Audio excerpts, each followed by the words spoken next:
ನಮಸ್ಕಾರ ಆತ್ಮೀಯ ಸ್ನೇಹಿತರೆ. I, Mr. Basavaraj Nippani, would like to welcome you all for Karnataka Academy YouTube education channel.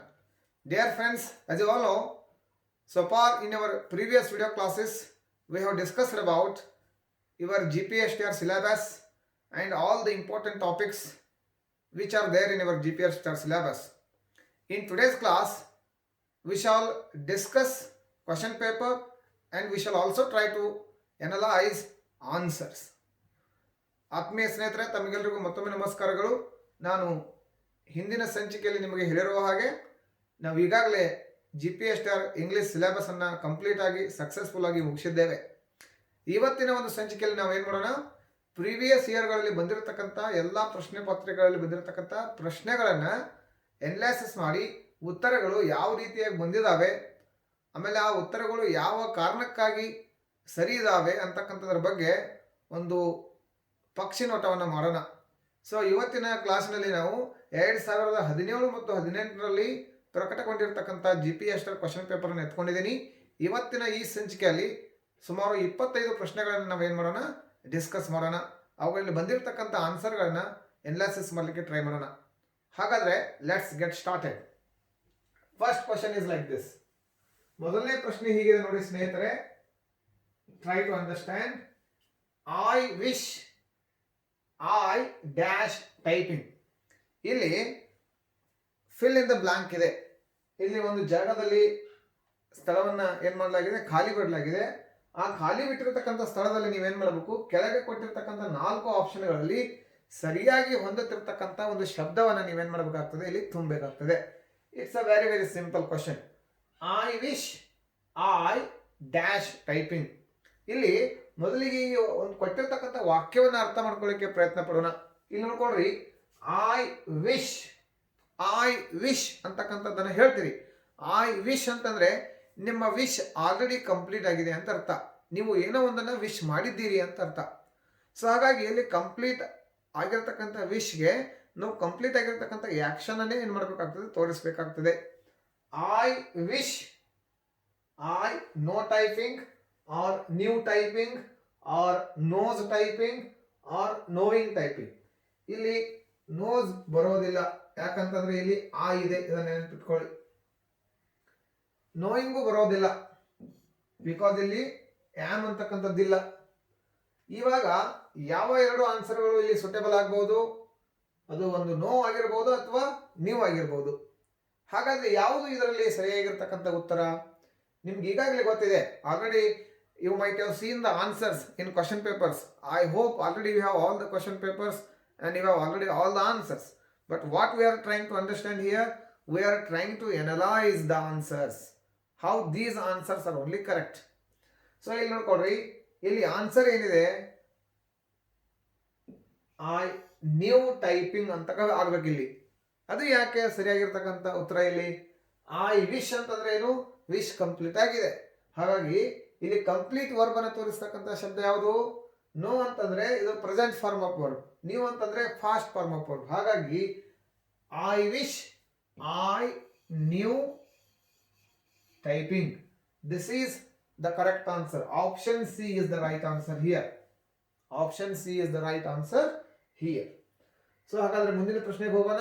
I hope this answer is clear to you. Let's go to question number 2. ಹಾಗಾದ್ರೆ ಮುಂದಿನ ಪ್ರಶ್ನೆ ನೋಡ್ಕೊಳ್ರಿ, ಏನಿದೆ ಮುಂದಿನ ಪ್ರಶ್ನೆ ಈ ರೀತಿಯಾಗಿದೆ.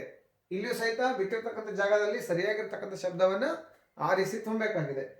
This is the first time that I dash her. Options ಏನೇನಿದೆ?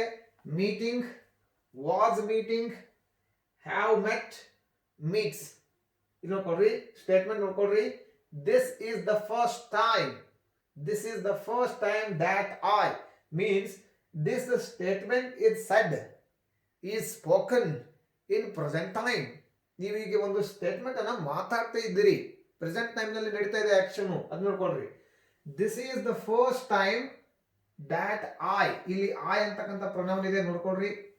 ಈ ಐ ಅಂತಕ್ಕಂಥ ಪ್ರೊನೌನ್ ಇದ್ದಾಗ ಇಲ್ಲಿ ಏನಾಗಬೇಕು, ಆಮ್ ಇರಬೇಕು. ಆಮ್ ಇಲ್ಲ ಇಲ್ಲಿ, ಹಾಗಾಗಿ ಇಲ್ಲಿ ಏನಾಗಂಗಿಲ್ಲ, ಮೀಟಿಂಗ್ ಬರೋದಿಲ್ಲ. ಇಲ್ಲಿ ಐ ಆಮ್ ಇತ್ತಿದ್ರೆ ಮೀಟಿಂಗ್ ಆಗ್ಬೋದಾಗಿತ್ತು, ಅಲ್ಲಿ ಐ ಮಾತ್ರ ಇದೆ, ಇದು ತಪ್ಪಾಗ್ತದೆ. ವಾಸ್ ಮೀಟಿಂಗ್ ಬಂದ್ರು ಸಹಿತ ಏನಾಗಬೇಕಲ್ಲಿ ಇಲ್ಲಿ ನೋಡ್ಕೊಳ್ರಿ, this is the first time that I was meeting her ಆಗೋದಿಲ್ಲ. ಯಾಕಂತಂದ್ರೆ ನಾವು ಪ್ರೆಸೆಂಟ್ ಟೈಮ್ ನಲ್ಲಿ ಈ ವಾಕ್ಯವನ್ನು ಮಾತಾಡ್ತಾ ಇದ್ದೇವೆ. ಸೊ ಹಾಗಾಗಿ ಇಲ್ಲಿ ವಾಸ್ ಮೀಟಿಂಗ್ ಅಂದ್ರೆ ಏನ್ ತೋರಿಸ್ತದೆ, ಭೂತಕಾಲವನ್ನು ತೋರಿಸ್ತದೆ. ಹಾಗಾಗಿ ಇದು ಸೆಟ್ ತಪ್ಪಾಗಿದೆ. ಇಲ್ಲಿ ನೋಡ್ಕೊಳ್ರಿ, ಐ ಮೀಟ್ಸ್ ಹರ್ ಬರೋದಿಲ್ಲ. ಯಾಕೆ, ಇಲ್ಲಿ ಪ್ರಥಮ ಪುರುಷ ಇದೆ. ಒಂದು ವೇಳೆ this is the first time that he ಇದ್ರೆ ಅಥವಾ ಸಿ ಇದ್ರೆ ಇಲ್ಲಿ ಮೀಟ್ಸ್ ಆಗಿರಬಹುದಾಗಿತ್ತು. ಇಲ್ಲಿ ಮೀಟ್ಸ್ ಬರೋದಿಲ್ಲ. ಯಾಕೆ, ಇಲ್ಲಿ ಪ್ರಥಮ ಪುರುಷ ಇದೆ, ಫಸ್ಟ್ ಪರ್ಸನ್ ಇದೆ. ಹಾಗಾಗಿ ಯಾವುದು ಉತ್ತರ ಕರೆಕ್ಟ್ ಇಲ್ಲಿ, this is the first time that I met her ಅಂತಕ್ಕಂಥದ್ದು ಕಂಪ್ಲೀಟ್ ಆಗಿರ್ತಕ್ಕಂಥ ಆಕ್ಷನ್. ಆ ಒಂದು ಆಕ್ಷನ್ ಬಗ್ಗೆ ನಾವು ಪ್ರೆಸೆಂಟ್ ಟೈಮ್ ನಲ್ಲಿ ಮಾತಾಡ್ತಾ ಇದ್ದೇವೆ. ಇಲ್ಲಿ ಎರಡು ವಾಕ್ಯಗಳನ್ನಾಗಿ ವಿಂಗಡಿಸ್ಕೊಂಡು ನೋಡ್ರಿ. This is the first time so you are speaking in present time about the event which has been already taken place, which has been already completed. What is that action? That I have met her. ಇದು ಮೊದಲನೇ ಸಲ ನಾನು ಅವಳನ್ನ ಭೇಟಿಯಾಗಿದ್ದೆ. That I have met her, ನಾನು ಅವಳನ್ನ ಭೇಟಿಯಾಗಿದ್ದು ಇದು ಮೊದಲನೇ ಸಲ ಅಂತ ಹೇಳಿ. So this is the first time that I have met her ಅಂತ ಹೇಳಿ. ಸೊ ಹಾಗಾಗಿ option B is the right answer. ಗೊತ್ತಾಯ್ತಲ್ಲ? ಇಲ್ಲಿ ನೋಡ್ಕೊಡ್ರಿ, ಮೀಟಿಂಗ್ ರಾಂಗ್ ಆಗುತ್ತದೆ. ಯಾಕೆ, ಅಲ್ಲಿ ಯಾಮ್ ಇಲ್ಲ, ವಾಸ್ ಮೀಟಿಂಗ್ ಆಗೋದಿಲ್ಲ. ಯಾಕಂದ್ರೆ ಇದು ಪ್ರೆಸೆಂಟ್ ಟೈಮ್ ನಲ್ಲಿ ಮಾತಾಡಿರ್ತಕ್ಕಂಥ ವಾಕ್ಯ ಆಗಿದೆ. ಮೀಟ್ಸ್ ಆಗೋದಿಲ್ಲ, ಯಾಕಂದ್ರೆ ಅಲ್ಲಿ ಥರ್ಡ್ ಪರ್ಸನ್ ಇಲ್ಲ. ಹಾಗಾಗಿ option B is the right answer for question number 2. ಹಾಗಾದ್ರೆ ಮುಂದಿನ ಪ್ರಶ್ನೆಗೆ ಹೋಗ್ರಿ. Question number 3. ಮುಂದಿನ ಪ್ರಶ್ನೆ ಈ ರೀತಿಯಾಗಿದೆ. Last year we dash many days in Spain. ಇದು ಸಹಿತ ಅದೇ ರೀತಿಯಾಗಿರ್ತಕ್ಕಂಥ question. These all 3 questions are followed with the same examples. We have to do the same thing here. ಇನ್ನು ನೋಡ್ಕೊಂಡ್ರಿ, ಲಾಸ್ಟ್ ಇಯರ್ ಈ ರೀತಿಯಾಗಿರ್ತಕ್ಕಂಥ ಕ್ವಶನ್ ಬಂದಾಗ ಇದು ಭಾರಿ ಈಜಿ ಆಗ್ತದೆ ನಮಗೆ. ಯಾಕೆ, ಇಲ್ಲಿ ನೋಡ್ಕೊಂಡ್ರಿ, ಲಾಸ್ಟ್ ಇಯರ್ ಅಂತಂದ್ರೆ ಇಲ್ಲಿ ಇದು ಪಾಸ್ಟ್ ನಲ್ಲಿ ಆಗಿರ್ತಕ್ಕಂಥ, ಭೂತಕಾಲದಲ್ಲಿ ಆಗಿರ್ತಕ್ಕಂಥ ಘಟನೆಯ ಬಗ್ಗೆನೇ ಮಾತಾಡ್ತಾ ಇದೆ. Last year we dash many days in Spain. ಇಲ್ಲಿ ಏನಿದೆ options, were spent, spend, have to spend. So ಈಜಿಯಾಗಿ ನಿಮ್ಗೆ ಗೊತ್ತಾಗ್ತದೆ ಏನಂತೇಳಿ. ಸ್ಪೆಂಡ್ ಆಗೋಂಗಿಲ್ಲ, ಯಾಕಂದ್ರೆ ಇದು present form of verb. Have to spend ಇದು ಆಗೋದಿಲ್ಲ. ಒಂದು ವೇಳೆ ಇಲ್ಲಿ ಹ್ಯಾಡ್ ಇದ್ರೆ ಆಗ್ಬೋದಾಗಿತ್ತು, ಬಟ್ ಇಲ್ಲಿ ಹ್ಯಾವ್ ಟು ಸ್ಪೆಂಡ್ ಇದೆ, ಆಗೋಂಗಿಲ್ಲ. ಯಾಕಂತಂದ್ರೆ we are speaking about the action which has been already done in the past time. ಹಾಗಾದ್ರೆ ಉಳಿದಿರ್ತಕ್ಕಂಥ ಆಪ್ಷನ್ಗಳು ಏನಿಲ್ಲಿ, were spent. Last year we were spent many days in Spain ಆಗೋದಿಲ್ಲ, ತಪ್ಪಾಗ್ತದೆ. ಯಾಕೆ, ಇಲ್ಲಿ ವಿ ವರ್ ಬರೋದಿಲ್ಲ. ವರ್ ಬಂದಿದ್ರೆ ಇಲ್ಲಿ ಏನಾಗಬೇಕಾಗಿತ್ತು, ಸ್ಪೆಂಡಿಂಗ್ ಅಂತಕ್ಕಂಥದ್ದು ಬರಬೇಕಾಗಿತ್ತು. ING ಫಾರ್ಮ್ ಹೊಂದಿರತಕ್ಕಂತಹ ಮೂಲ ಕ್ರಿಯಾಪದ ಇರಬೇಕಾಗಿತ್ತು. ಇಲ್ಲಿ ವರ್ ಸ್ಪೆಂಟ್ ಇದೆ, ಹಾಗಾಗಿ ಇದು ಆಗೋದಿಲ್ಲ. ವರ್ ಸ್ಪೆಂಟ್ ಅಂತಕ್ಕಂಥದ್ದನ್ನ ಯಾವ ವಾಕ್ಯಗಳಲ್ಲಿ ಯೂಸ್ ಮಾಡ್ತೀವಿ, ಪ್ಯಾಸಿವ್ ವಾಯ್ಸ್ ಆಗಿರ್ತಕ್ಕಂಥ ವಾಕ್ಯಗಳಲ್ಲಿ ಯೂಸ್ ಮಾಡ್ತೀವಿ. ಬಟ್ ಇದೇನಿದೆ, ಆಕ್ಟಿವ್ ವಾಯ್ಸ್ ಸೆಂಟೆನ್ಸ್ ಇದೆ. ಹಾಗಾಗಿ ಓವರ್ ಸ್ಪೆಂಟ್ ಆಗೋದಿಲ್ಲ. ಉಳಿದಿರ್ತಕ್ಕಂಥ ಆಪ್ಷನ್ ಯಾವುದು, option C is the right answer here. ನೋಡ್ಕೊಡ್ರಿ, last year we spent many days in Spain. ಅಂದ್ರೆ ಕಳೆದ ವರ್ಷ ನಾವು ಸಾಕಷ್ಟು ದಿನಗಳನ್ನ ಸ್ಪೇನ್ ನಲ್ಲಿ ಕಳೆದೆವು. ಗೊತ್ತಾಯ್ತಲ್ಲ? ನೋಡ್ಕೊಡ್ರಿ, ಆಪ್ಷನ್ ನೋಡ್ಕೊಡ್ರಿ. ಸ್ಪೆಂಡ್ ಆಗೋದಿಲ್ಲ, ಯಾಕಂದ್ರೆ ಪ್ರೆಸೆಂಟ್ ಫಾರ್ಮ್ ಆಫ್ ವರ್ಬ್ ಇದೆ. ಹ್ಯಾವ್ ಟು ಸ್ಪೆಂಡ್ ಆಗೋದಿಲ್ಲ. ಒಂದ್ ವೇಳೆ ಇಲ್ಲಿ ಹ್ಯಾಡ್, ಇದನ್ನೇ ನೀವು ಇನ್ನೂ ಒಂದು ಬೇರೆ ಮೀನಿಂಗ್ ಅನ್ನ ಕೊಡ್ತಿರ್ತಕ್ಕಂಥ ವಾಕ್ಯವನ್ನು ಮಾಡಬಹುದಾಗಿತ್ತು ಒಂದು ವೇಳೆ ಹ್ಯಾಡ್ ಆಗಿದ್ರೆ. ಇಲ್ಲಿ ನೋಡ್ಕೊಡ್ರಿ, last year we had to spend many days in Spain. ಕಳೆದ ವರ್ಷ ನಾವು ಸ್ಪೇನ್ ಅಲ್ಲಿ ಕೆಲವೊಂದಿಷ್ಟು ದಿನಗಳನ್ನ ಕಳೆಯಬೇಕಾಗಿತ್ತು ಅಂತ ಹೇಳಿ ಆಗ್ಬೋದು ಒಂದು ವೇಳೆ ಇಲ್ಲಿ ಹ್ಯಾಡ್ ಇದ್ರೆ. ಬಟ್ ಇಲ್ಲಿ ಹ್ಯಾಡ್ ಇಲ್ಲ, ಹಾಗಾಗಿ ಆಪ್ಷನ್ ಸಿ ಏನಾಗ್ತದೆ, ಕರೆಕ್ಟ್ ಆಗ್ತದೆ. ಒಂದ್ ವೇಳೆ ಇಲ್ಲಿ ಹ್ಯಾಡ್ ಇದ್ದಿದ್ರೆ ನಮಗೆ ಕನ್ಫ್ಯೂಷನ್ ಆಗ್ತದೆ ಏನಂತೇಳಿ, ಇದು ಅಥವಾ ಇದು ಅಂತ ಹೇಳಿ. ಇಲ್ಲಿ ಹ್ಯಾಡ್ ಇಲ್ಲದೆ ಇರೋದ್ರಿಂದ ಈ ವಾಕ್ಯನೇ ಕರೆಕ್ಟ್ ಆಗ್ತದೆ ಇಲ್ಲಿ. ಹಾಗಾಗಿ ಸ್ಪೆಂಟ್ ಅಂತಕ್ಕಂಥದ್ದು ಸರಿಯಾದ ಉತ್ತರ. Option C is the right answer. Let's go to question number 4 ನಾವು. ಹಾಗಾದ್ರೆ ನಾಲ್ಕನೇ ಪ್ರಶ್ನೆಗೆ ಹೋಗೋಣ. ಇವಾಗ ಬೇರೆ ತರನಾಗಿರ್ತಕ್ಕಂಥ ಪ್ರಶ್ನೆಗಳು ಬರ್ತವೆ, ನೋಡ್ಕೊಳ್ರಿ. ಇಲ್ಲೇನಿದೆ ಪ್ರಶ್ನೆ, identify the past continuous tense. ಕೆಳಗೆ ಕೊಟ್ಟಿರ್ತಕ್ಕಂಥ 4 ಸ್ಟೇಟ್ಮೆಂಟ್ಗಳಲ್ಲಿ ಫಾಸ್ಟ್ ಕಂಟಿನ್ಯೂಸ್ ಅನ್ನ ಸೂಚಿಸ್ತಕ್ಕಂಥ ಒಂದು ವಾಕ್ಯವನ್ನ ಐಡೆಂಟಿಫೈ ಮಾಡ್ರಿ. ನೋಡ್ರಿ, ಹಾಗಾದ್ರೆ ಆಪ್ಷನ್ ಏನಿದೆ, I learned English in England. Past continuous ಸೂತ್ರ ಏನಿದೆ? I hope you all remember the formulae which we have discussed when we were discussing about tenses. ನಾವು ಕಾಲಗಳ ಬಗ್ಗೆ ಅಧ್ಯಯನ ಮಾಡ್ತಿರ್ತಕ್ಕಂಥ ಸಂದರ್ಭದಲ್ಲಿ ಕೆಲವೊಂದಿಷ್ಟು ಫಾರ್ಮುಲೆಗಳನ್ನು ಕೊಟ್ಟಿದ್ದೆ ನಿಮಗೆ. ನಾನೇನು ತಿಳ್ಕೊತೀನಿ, ನೀವು ರಿಮೆಂಬರ್ ಮಾಡ್ಕೊಳ್ತೀರಿ ಅಂತಕ್ಕಂಥದ್ದನ್ನು ಭಾಸ ಮಾಡ್ತೀನಿ.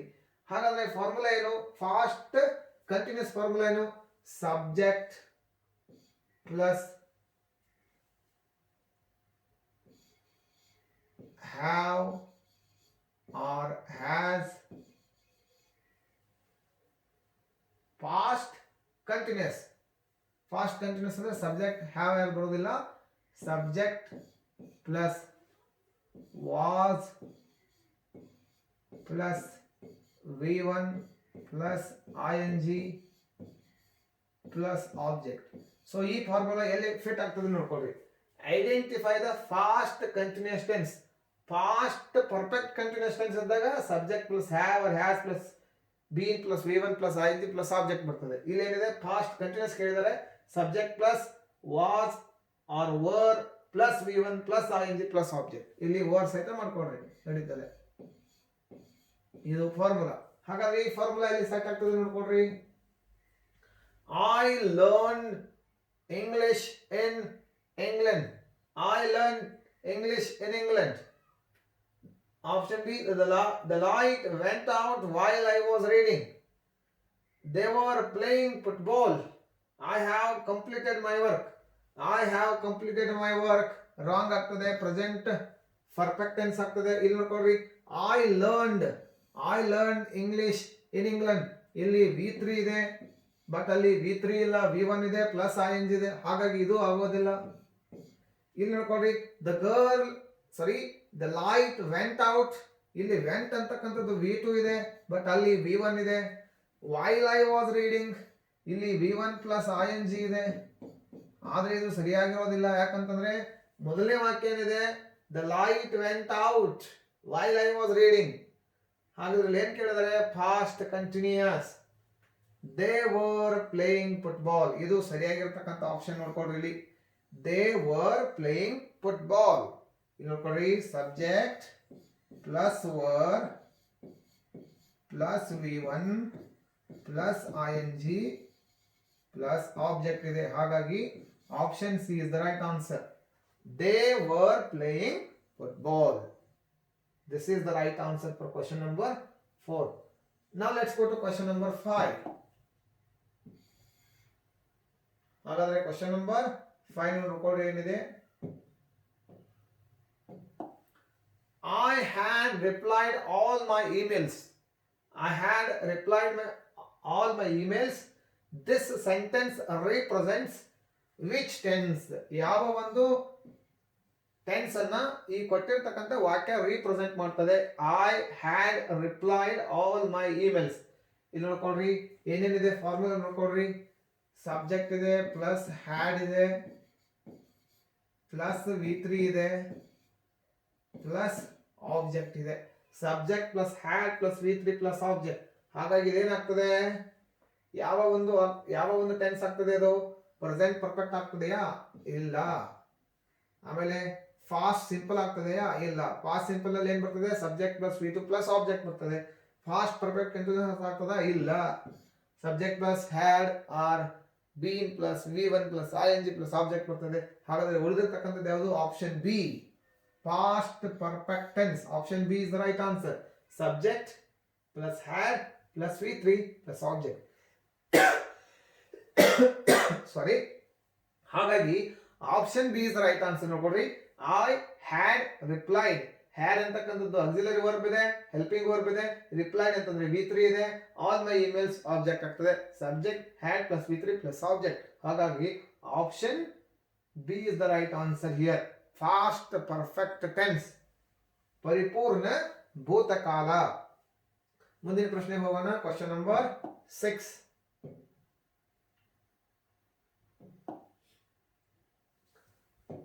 ಕ್ವಶನ್ ನಂಬರ್ 6 ಏನಿದೆ? You cannot catch the bus dash you start early. ಇಲ್ಲಿ ನೀವು ಕಂಜಂಕ್ಷನ್ಸ್ ಗಳನ್ನ ತುಂಬಬೇಕಾಗ್ತದೆ ಈ ಪ್ರಶ್ನೆಗಳಲ್ಲಿ. You cannot catch the bus until, unless, till, if. ಯಾವುದು ಸೆಟ್ ಆಗ್ತದೆ ಇಲ್ಲಿ? ಇಫ್ ಆಗೋದಿಲ್ಲ. ಯಾಕೆ ನೋಡ್ಕೊಡ್ರಿ, ಇಫ್ ಅಂತಕ್ಕಂಥದ್ದು ಸಪೋಸ್ ಅಂತಕ್ಕಂಥದ್ದನ್ನು ಸೂಚಿಸ್ತದೆ. ಸಪೋಸ್ ಅಂದ್ರೆ ಸಂಭವನೀಯತೆಯನ್ನು ಸೂಚಿಸ್ತದೆ. ನೋಡ್ರಿ, ಅಂಟಿಲ್ ಆಮೇಲೆ ಟಿಲ್ ಏನ್ ಮಾಡ್ತವೆ? ಪರ್ಟಿಕ್ಯುಲರ್ ಪಾಯಿಂಟ್ ಆಫ್ ಟೈಮ್ ಅನ್ನು ತೋರಿಸ್ತದೆ. Particular point of time. ಇಲ್ಲಿ ನಮಗೆ ಪರ್ಟಿಕ್ಯುಲರ್ ಪಾಯಿಂಟ್ ಆಫ್ ಟೈಮ್ ಬೇಕಾಗಿಲ್ಲ. ಏನ್ ಬೇಕಾಗಿದೆ? You cannot catch the bus unless you start early. ಒಂದು ವೇಳೆ ನೀನು ಬೇಗ ಸ್ಟಾರ್ಟ್ ಮಾಡಿಲ್ಲ ಅಂತಂದ್ರೆ ನೀನು ಬಸ್ ಮಿಸ್ ಮಾಡ್ಕೊಳ್ತೀಯ. ಒಂದು ವೇಳೆ, unless, until, till, they indicate a particular point of time. Here unless shows not a particular point of time, but it shows an action just. You cannot catch the bus unless you start early. ನೀನು ಒಂದು ವೇಳೆ start ಬೇಗನೆ ಮಾಡದೇ ಇದ್ರೆ ನೀನು bus ಅನ್ನ miss ಮಾಡ್ಕೊಳ್ತೀಯ. ಹಾಗಾಗಿ unless is the right answer here. Option C is the right answer.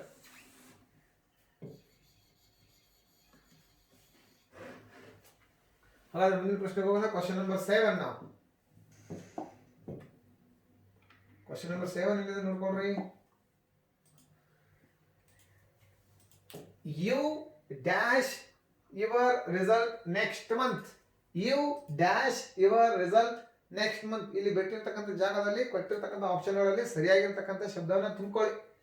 Next month ಅಂತಕ್ಕಂಥದ್ದು ನೋಡ್ಕೊಳ್ರಿ. ನೀವು ಯಾವಾಗಲೂ ಕೊಟ್ಟಿರ್ತಕ್ಕಂಥ ಪ್ರಶ್ನೆಯಲ್ಲಿ ಆ ವಾಕ್ಯದಲ್ಲಿ ಏನೇನೆಲ್ಲ ವಿಭಿನ್ನತೆಗಳಿದಾವೆ ಅಂತಕ್ಕಂಥದ್ದನ್ನ ಅರ್ಥ ಮಾಡ್ಕೊಳ್ಬೇಕು. ಅದು ಬಹಳ ಇಂಪಾರ್ಟೆಂಟ್ ಆಗಿರ್ತಕ್ಕಂಥದ್ದು. ಇಲ್ಲಿ ನೆಕ್ಸ್ಟ್ ಮಂತ್ ಅಂದ್ರೆ ಏನು? ಫ್ಯೂಚರ್ ಅನ್ನ ತೋರಿಸ್ತಾ ಇದೆ. ಫ್ಯೂಚರ್ ಟೈಮ್ ಅನ್ನ. ನೆಕ್ಸ್ಟ್ ಮಂತ್ ಅಂದ್ರೆ ಏನು? Future time. ಆಮೇಲೆ ಕೊಟ್ಟಿರ್ತಕ್ಕಂಥ ಆಪ್ಷನ್ ಅದಕ್ಕೆ ಏನ್ ಮಾಡ್ರಿ? ಜೋಡಿಸ್ಲಿಕ್ಕೆ ಪ್ರಯತ್ನ ಪಡ್ರಿ. You received. ರಿಸೀವ್ಡ್ ಅಂತಂದ್ರೆ ಕಂಪ್ಲೀಟೆಡ್ ಆಕ್ಷನ್. ತಪ್ಪಾಗ್ತದೆ. ರಿಸೀವ್ಡ್ ಅಂತಂದ್ರೆ ಕಂಪ್ಲೀಟ್ ಆಕ್ಷನ್, ಭೂತಕಾಲವನ್ನು ತೋರಿಸ್ತದೆ. ಅಥವಾ ನೋಡ್ರಿ, you received your results next month. Received ಆಗೋಂಗಿಲ್ಲ ಅಲ್ಲಿ. Are received. Are received present time ಅಲ್ಲಿ ಬರ್ತದೆ. ಪ್ರೆಸೆಂಟ್ ಟೈಮ್ ಆಗ್ತದೆ ಇದು. ಇಲ್ಲಿ ಹ್ಯಾವ್ ರಿಸೀವ್ಡ್ ಇದು ಪ್ರೆಸೆಂಟ್ ಟೈಮ್ ಆಗ್ತದೆ. ಈಜಿಯಾಗಿ ಗೊತ್ತಾಗ್ತದೆ. ಆಮೇಲೆ ವಿಲ್ ರಿಸೀವ್ ನೋಡ್ಕೊಳ್ರಿ, ಫ್ಯೂಚರ್ ಟೈಮ್ ನ ತೋರಿಸ್ತಾ ಇದೆ. ಹಾಗಾಗಿ option D is the right answer. Will receive. will receive.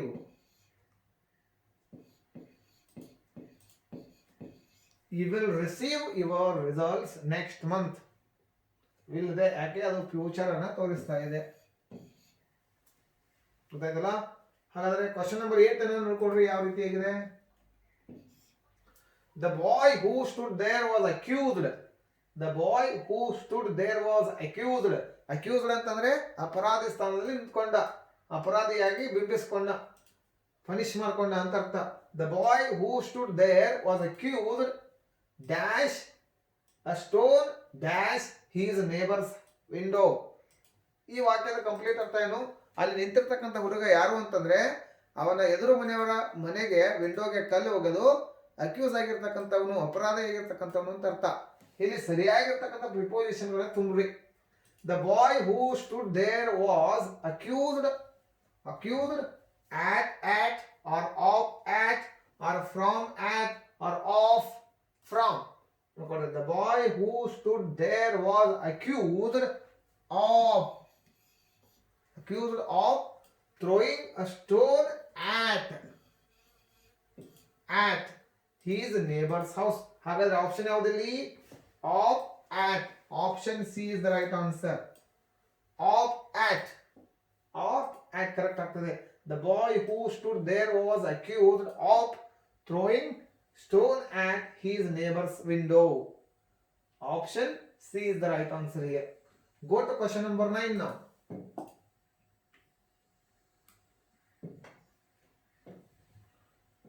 ಒಂಬತ್ತನೇ ಪ್ರಶ್ನೆಗೆ ಉತ್ತರ ಏನಿದೆ ನೋಡ್ಕೊಳ್ರಿ. Which of the following is right? ಕೊಟ್ಟಿರ್ತಕ್ಕಂತಹ ಸ್ಟೇಟ್ಮೆಂಟ್ಗಳಲ್ಲಿ ಯಾವುದು ಸರಿಯಾಗಿದೆ? ಯಾವ ಸ್ಟೇಟ್ಮೆಂಟ್ ಸರಿಯಾಗಿರ್ತಕ್ಕಂತಹ ಫಾರ್ಮೇಷನ್ ಅಲ್ಲಿ ರಚನೆಯಾಗಿದೆ? Which of the following is right? Option ಏನು ನೋಡ್ಕೊಳ್ರಿ. Gobi is a vast desert in Mongolia. The Gobi is vast desert in the Mongolia. The Gobi is a vast desert in Mongolia. The Gobi is the vast desert in the Mongolia. ಇಲ್ಲಿ ನೋಡ್ಕೊಳ್ರಿ. Option D wrong ಆಗ್ತದೆ. ಯಾಕೆ ನೋಡ್ಕೊಳ್ರಿ, ಮೊದಲಿಗೆ ಇಲ್ಲಿ ಒಂದು find out ಮಾಡ್ಕೊಳ್ರಿ. The vast ಆಗೋದಿಲ್ಲ, vast ಆಗೋದಿಲ್ಲ. The gobi ಆಗ್ತದೆ, ಕರೆಕ್ಟ್ ಆಗ್ತದೆ. ದ ಗೋಬಿ ಈಸ್ ಕರೆಕ್ಟ್ ಆಗ್ತದೆ. ಬಟ್ ಇಲ್ಲಿ ವಾಸ್ಟ್ ದ ಬದಲಾಗಿ ಇಲ್ಲಿ ಎ ಬರಬೇಕು. ಡೆಸರ್ಟ್ ಇನ್ ದ ಮಂಗೋಲಿಯಾ, ಇಲ್ಲಿ ಸಹಿತ ದ ಬರೋದಿಲ್ಲ. ಯಾಕಂತಂದ್ರೆ this is the name of a place. Mongolia is the name of a place. Name of a ಪ್ಲೇಸ್ಗಳ ಹಿಂದೆ ನಾವು ದ ಹಚ್ಚತಕ್ಕಂಥ ಅವಶ್ಯಕತೆ ಇಲ್ಲ. ಓನ್ಲಿ ಪರ್ಟಿಕ್ಯುಲರ್ ಪ್ಲೇಸ್ಗಳಿಗೆ, ಪ್ರಸಿದ್ಧ ಪ್ಲೇಸ್ಗಳಿಗೆ ನಾವು ಏನ್ ಮಾಡ್ತೀವಿ, ದ ಹಚ್ತೇವಿ. ಅದು ನೀವು ಗೊತ್ತಿದೆ, ಆಲ್ರೆಡಿ ಆರ್ಟಿಕಲ್ ನಲ್ಲಿ ನಾವು ಏನ್ ಮಾಡಿದೀವಿ, ಡಿಸ್ಕಸ್ ಮಾಡಿದ್ದೇವೆ. ಆಮೇಲೆ ಆಪ್ಷನ್ ಎಗೆ ಬನ್ರಿ. Gobi is a vast desert in Mongolia. Here we are speaking about desert in all these 4 sentences. What we are speaking about? We are speaking about desert. So desert is a particular eatable. ಅದು ಒಂದು eatable ಅದು. ಹಾಗಾಗಿ ಅದನ್ನು ನಾವು the ಸೇರ್ಸ್ ಮಾತಾಡಬೇಕಾಗ್ತದೆ. We are speaking about a particular desert. What is that desert? That is Gobi. So ಹಾಗಾಗಿ Gobi must be followed by word the. The Gobi is a vast. The Gobi ಆಗ್ಬೇಕದು. ಯಾಕಂದ್ರೆ we are speaking about Gobi which is the particular desert. ಹಾಗಾಗಿ option ಬಿಗೆ ಬನ್ನಿ. The Gobi is a vast desert in the Mongolia. Already ನಾನು ಹೇಳಿದ್ದೀನಿ, ಇಲ್ಲಿ the ಬರೋ ಅವಶ್ಯಕತೆ ಇಲ್ಲ. V are speaking about just a place. It is not a particular place. ಇದು ರಾಂಗ್ ಆಗ್ತದೆ, ಇದು ರಾಂಗ್ ಆಯ್ತು. ಉಳಿದಿದ್ದು ಯಾವುದು? ಇದು ರಾಂಗ್ ಆಗಿದೆ, ಡಿ. ಇಲ್ಲಿ ಉಳಿದಿದ್ದು option c. Option C is the right answer. ಬೇಕಾದ್ರೆ ನೋಡ್ಕೊಳ್ಳಿ. The Gobi is a vast desert in Mongolia. Here we are particularly speaking about a desert which is a Gobi. That is a particular desert in Mongolia. There will be many deserts, but which is very special desert? That is Gobi. ಹಾಗಾಗಿ ಗೋಬಿ ಯಾವಾಗ refer ಮಾಡ್ತೀರಿ ಅದ್ರ ಹಿಂದೆ the ಇರಬೇಕಾಗ್ತದೆ. ಗೊತ್ತಾಯ್ತಲ್ಲ? ಯಾವುದೋ ಒಂದು special ಆಗಿರ್ತಕ್ಕಂಥ ಊಟದ ಬಗ್ಗೆ ಮಾತಾಡ್ತಾ ಇದ್ರಿ. ದ ಧಾರವಾಡ ಪೇಡ, ದ ಕುಂದ, ಈ ರೀತಿಯಾಗಿ ಮಾತಾಡ್ತಿರಲ್ಲ, ಆ ರೀತಿಯಾಗಿ. So here option C is the right answer. The Gobi is a vast desert in Mongolia. ಹಾಗಾದ್ರೆ ಮುಂದಿನ ಪ್ರಶ್ನೆ ಬನ್ನಿ. Question number 10. ಕ್ವೆಶ್ಚನ್ ನಂಬರ್ 10 ನೋಡ್ಕೊಡ್ರಿ ಏನಿದೆ. C is interested dash music and good dash playing. It's a very simple question. ಇಲ್ಲಿ preposition ತುಂಬಬೇಕಾಗಿದೆ. ನೀವು ಸಾಕಷ್ಟು ಸಾರಿ ಈ ರೀತಿಯಾಗಿರ್ತಕ್ಕಂಥ ವಾಕ್ಯಗಳನ್ನು ನೋಡ್ಕೊಳ್ತೀರಿ. ಆಲ್ವೇಸ್ ಮ್ಯೂಸಿಕ್ ಅಂತಕ್ಕಂಥ ಶಬ್ದ ಬಂದಾಗ ಇನ್ ಅಂತಕ್ಕಂಥ ಒಂದು ಪ್ರಿಪೋಸಿಷನ್ ಯೂಸ್ ಮಾಡಬೇಕು. She is interested in music and good playing ಬಂದಾಗ ಆಟ್ ಇರ್ತದೆ. At playing. She is interested in music and good at playing. ಹಾಗಾದ್ರೆ ಆಪ್ಷನ್ ಯಾವುದಿಲ್ಲಿ? In and at. Option B is the right answer. In and at. She is interested in music and good at playing the sitar. ಅವರು music ನಲ್ಲಿ interest ಅನ್ನು ಹೊಂದಿದ್ದಾಳೆ, ಸಿತಾರನ್ನ play ಮಾಡ್ತಾಳೆ ಅಂತ ಅರ್ಥ. Question number 11 ಗೆ ಬನ್ನಿ. I wanted to become a doctor. I wanted to become a doctor. Dash my father wanted me to become a teacher. ನಾನು doctor ಆಗ್ಬೇಕಂತ ಅನ್ಕೊಂಡಿದ್ದೆ, ನನ್ನ ತಂದೆ ನಾನು ಟೀಚರ್ ಆಗ್ಬೇಕಂತ ಅನ್ಕೊಂಡ್ರು. ಇಲ್ಲಿ ಆ್ಯಂಡ್ ಬರೋದಿಲ್ಲ. ಇಲ್ಲಿ ನೋಡ್ರಿ, ಎರಡು ಅಪೋಸಿಟ್ ಐಡಿಯಾಗಳಿದಾವೆ ಈ ಸೆಂಟೆನ್ಸ್ ನಲ್ಲಿ. ಏನಿದಾವೆ? ಎರಡು ಅಪೋಸಿಟ್ ಐಡಿಯಾಗಳು. I wanted to become a doctor, my father wanted me to become a teacher. ಇಲ್ಲಿ ಆರ್ ಬರೋದಿಲ್ಲ, ಸೋ ಬರೋದಿಲ್ಲ, ಬಟ್ ಬರ್ತದೆ. But is the correct answer. But ಯಾಕೆ ಬರ್ತದೆ? The word but always shows two opposite ideas. He is good but she is bad. ಇಲ್ಲಿ ನೋಡ್ಕೊಳ್ರಿ, he is good but she is bad. ಅವನು ಒಳ್ಳೆಯವನಿದ್ದಾನೆ ಆದರೆ ಅವಳು ಕೆಟ್ಟವಳಿದ್ದಾಳೆ. ಅಂದರೆ ಎರಡು ಅಪೋಸಿಟ್ ಐಡಿಯಾಗಳನ್ನು, ಇಮೋಷನ್ಸ್ಗಳನ್ನು, ಸ್ಟೇಟ್ಮೆಂಟ್ಗಳನ್ನು ತೋರಿಸ್ತಕ್ಕಂಥ ಸಂದರ್ಭದಲ್ಲಿ ನಾವೇನು ಮಾಡ್ತೀವಿ? ಬಟ್ ಅಂತಕ್ಕಂಥ ಶಬ್ದವನ್ನು ಯೂಸ್ ಮಾಡ್ತೀವಿ. ನೋಡ್ಕೊಳ್ರಿ, ಇಲ್ಲಿ ಅದೇ ರೀತಿಯಾಗಿದೆ. I wanted to become a doctor but my father wanted me to become teacher. I wanted to become a doctor but my father wanted me to become a teacher. ನಾನು doctor ಆಗಬೇಕು ಅಂತ ಅನ್ಕೊಂಡಿದ್ದೆ, ಆದರೆ ನಮ್ಮ ತಂದೆ ನಾನು ಟೀಚರ್ ಆಗಬೇಕು ಅಂತ ಅನ್ಕೊಂಡಿದ್ದ ಅಂತ ಅರ್ಥ ಇಲ್ಲಿ. ಬಟ್ ಕರೆಕ್ಟ್ ಆಗ್ತದೆ. Option B is the right answer. Go to question number 12 now. Go to question number 12. ಹಾಗಾದ್ರೆ 12ನೇ ಪ್ರಶ್ನೆ ಏನಿದೆ ನೋಡ್ಕೊಳ್ರಿ. 12ನೇ ಪ್ರಶ್ನೆ ಈ ರೀತಿಯಾಗಿದೆ. The orator paused briefly, dash he started to speak. The orator paused briefly, dash he started to speak. So, C, but, B, before, D, because. The orator paused briefly, so he started to speak. Wrong ಆಗ್ತದೆ. Orator ಅಂತಂದ್ರೆ ಮಾತುಗಾರ, ಭಾಷಣಕಾರ. ಸ್ವಲ್ಪ ನಿಲುಗಡೆ ಮಾಡಿದ, brief ಆಗಿ ನಿಲುಗಡೆ ಮಾಡಿದ, ಆಮೇಲೆ ಅವನು ಮಾತನಾಡಲಿಕ್ಕೆ ಪ್ರಾರಂಭಿಸಿದ. ಹಾಗಾದ್ರೆ ಅಂತ ಬರೋದಿಲ್ಲ ಅಲ್ಲಿ. But the orator paused briefly, but ಆದರೆ ಮಾತನಾಡಲಿಕ್ಕೆ ಪ್ರಾರಂಭ ಮಾಡಿದ, ಅದು ಆಗೋದಿಲ್ಲ. The orator paused briefly because he started to speak, ಅದು ಆಗೋದಿಲ್ಲ ಅವನಿಗೆ, ಯಾಕಂದ್ರೆ ಅವನು ಮಾತನಾಡಲಿಕ್ಕೆ ಪ್ರಾರಂಭ ಮಾಡಿದ, ಅದು ಸೆಟ್ ಆಗೋದಿಲ್ಲ. ಸುಟೇಬಲ್ ಸೆಂಟೆನ್ಸ್ ಅನ್ನು ನೋಡ್ಕೊಳ್ರಿ. ಬಿಫೋರ್, ಆಪ್ಷನ್ ಬಿ ಕರೆಕ್ಟ್ ಆಗ್ತದೆ. The orator paused briefly before he started to speak. ಅವನು ಮಾತನಾಡುವಕ್ಕಿಂತ ಮುಂಚೆ ಸ್ವಲ್ಪ ನಿಂತ್ಕೊಂಡು ಮಾತನ್ನ ಆರಂಭಿಸಿದ.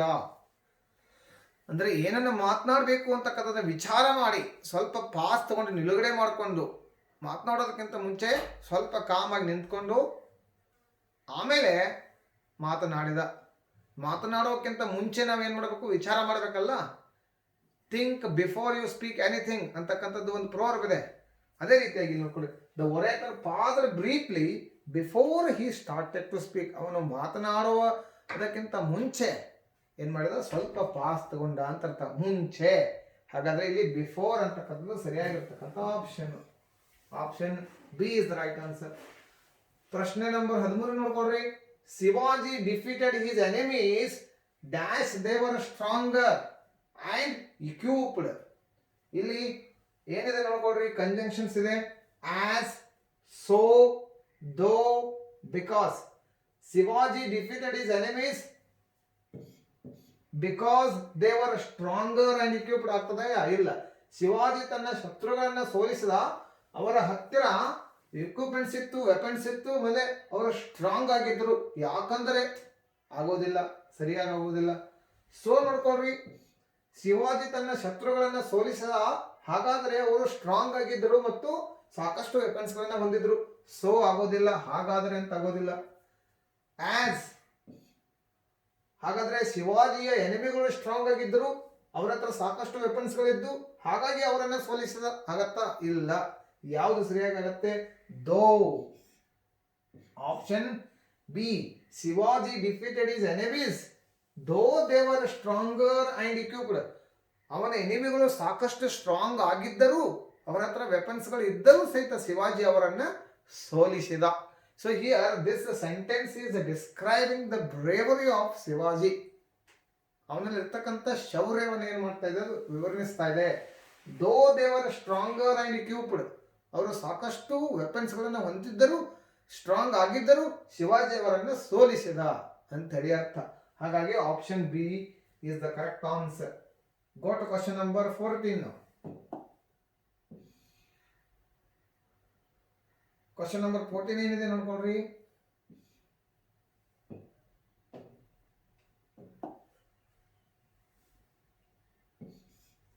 The superlative form of no other student is as polite as Mary.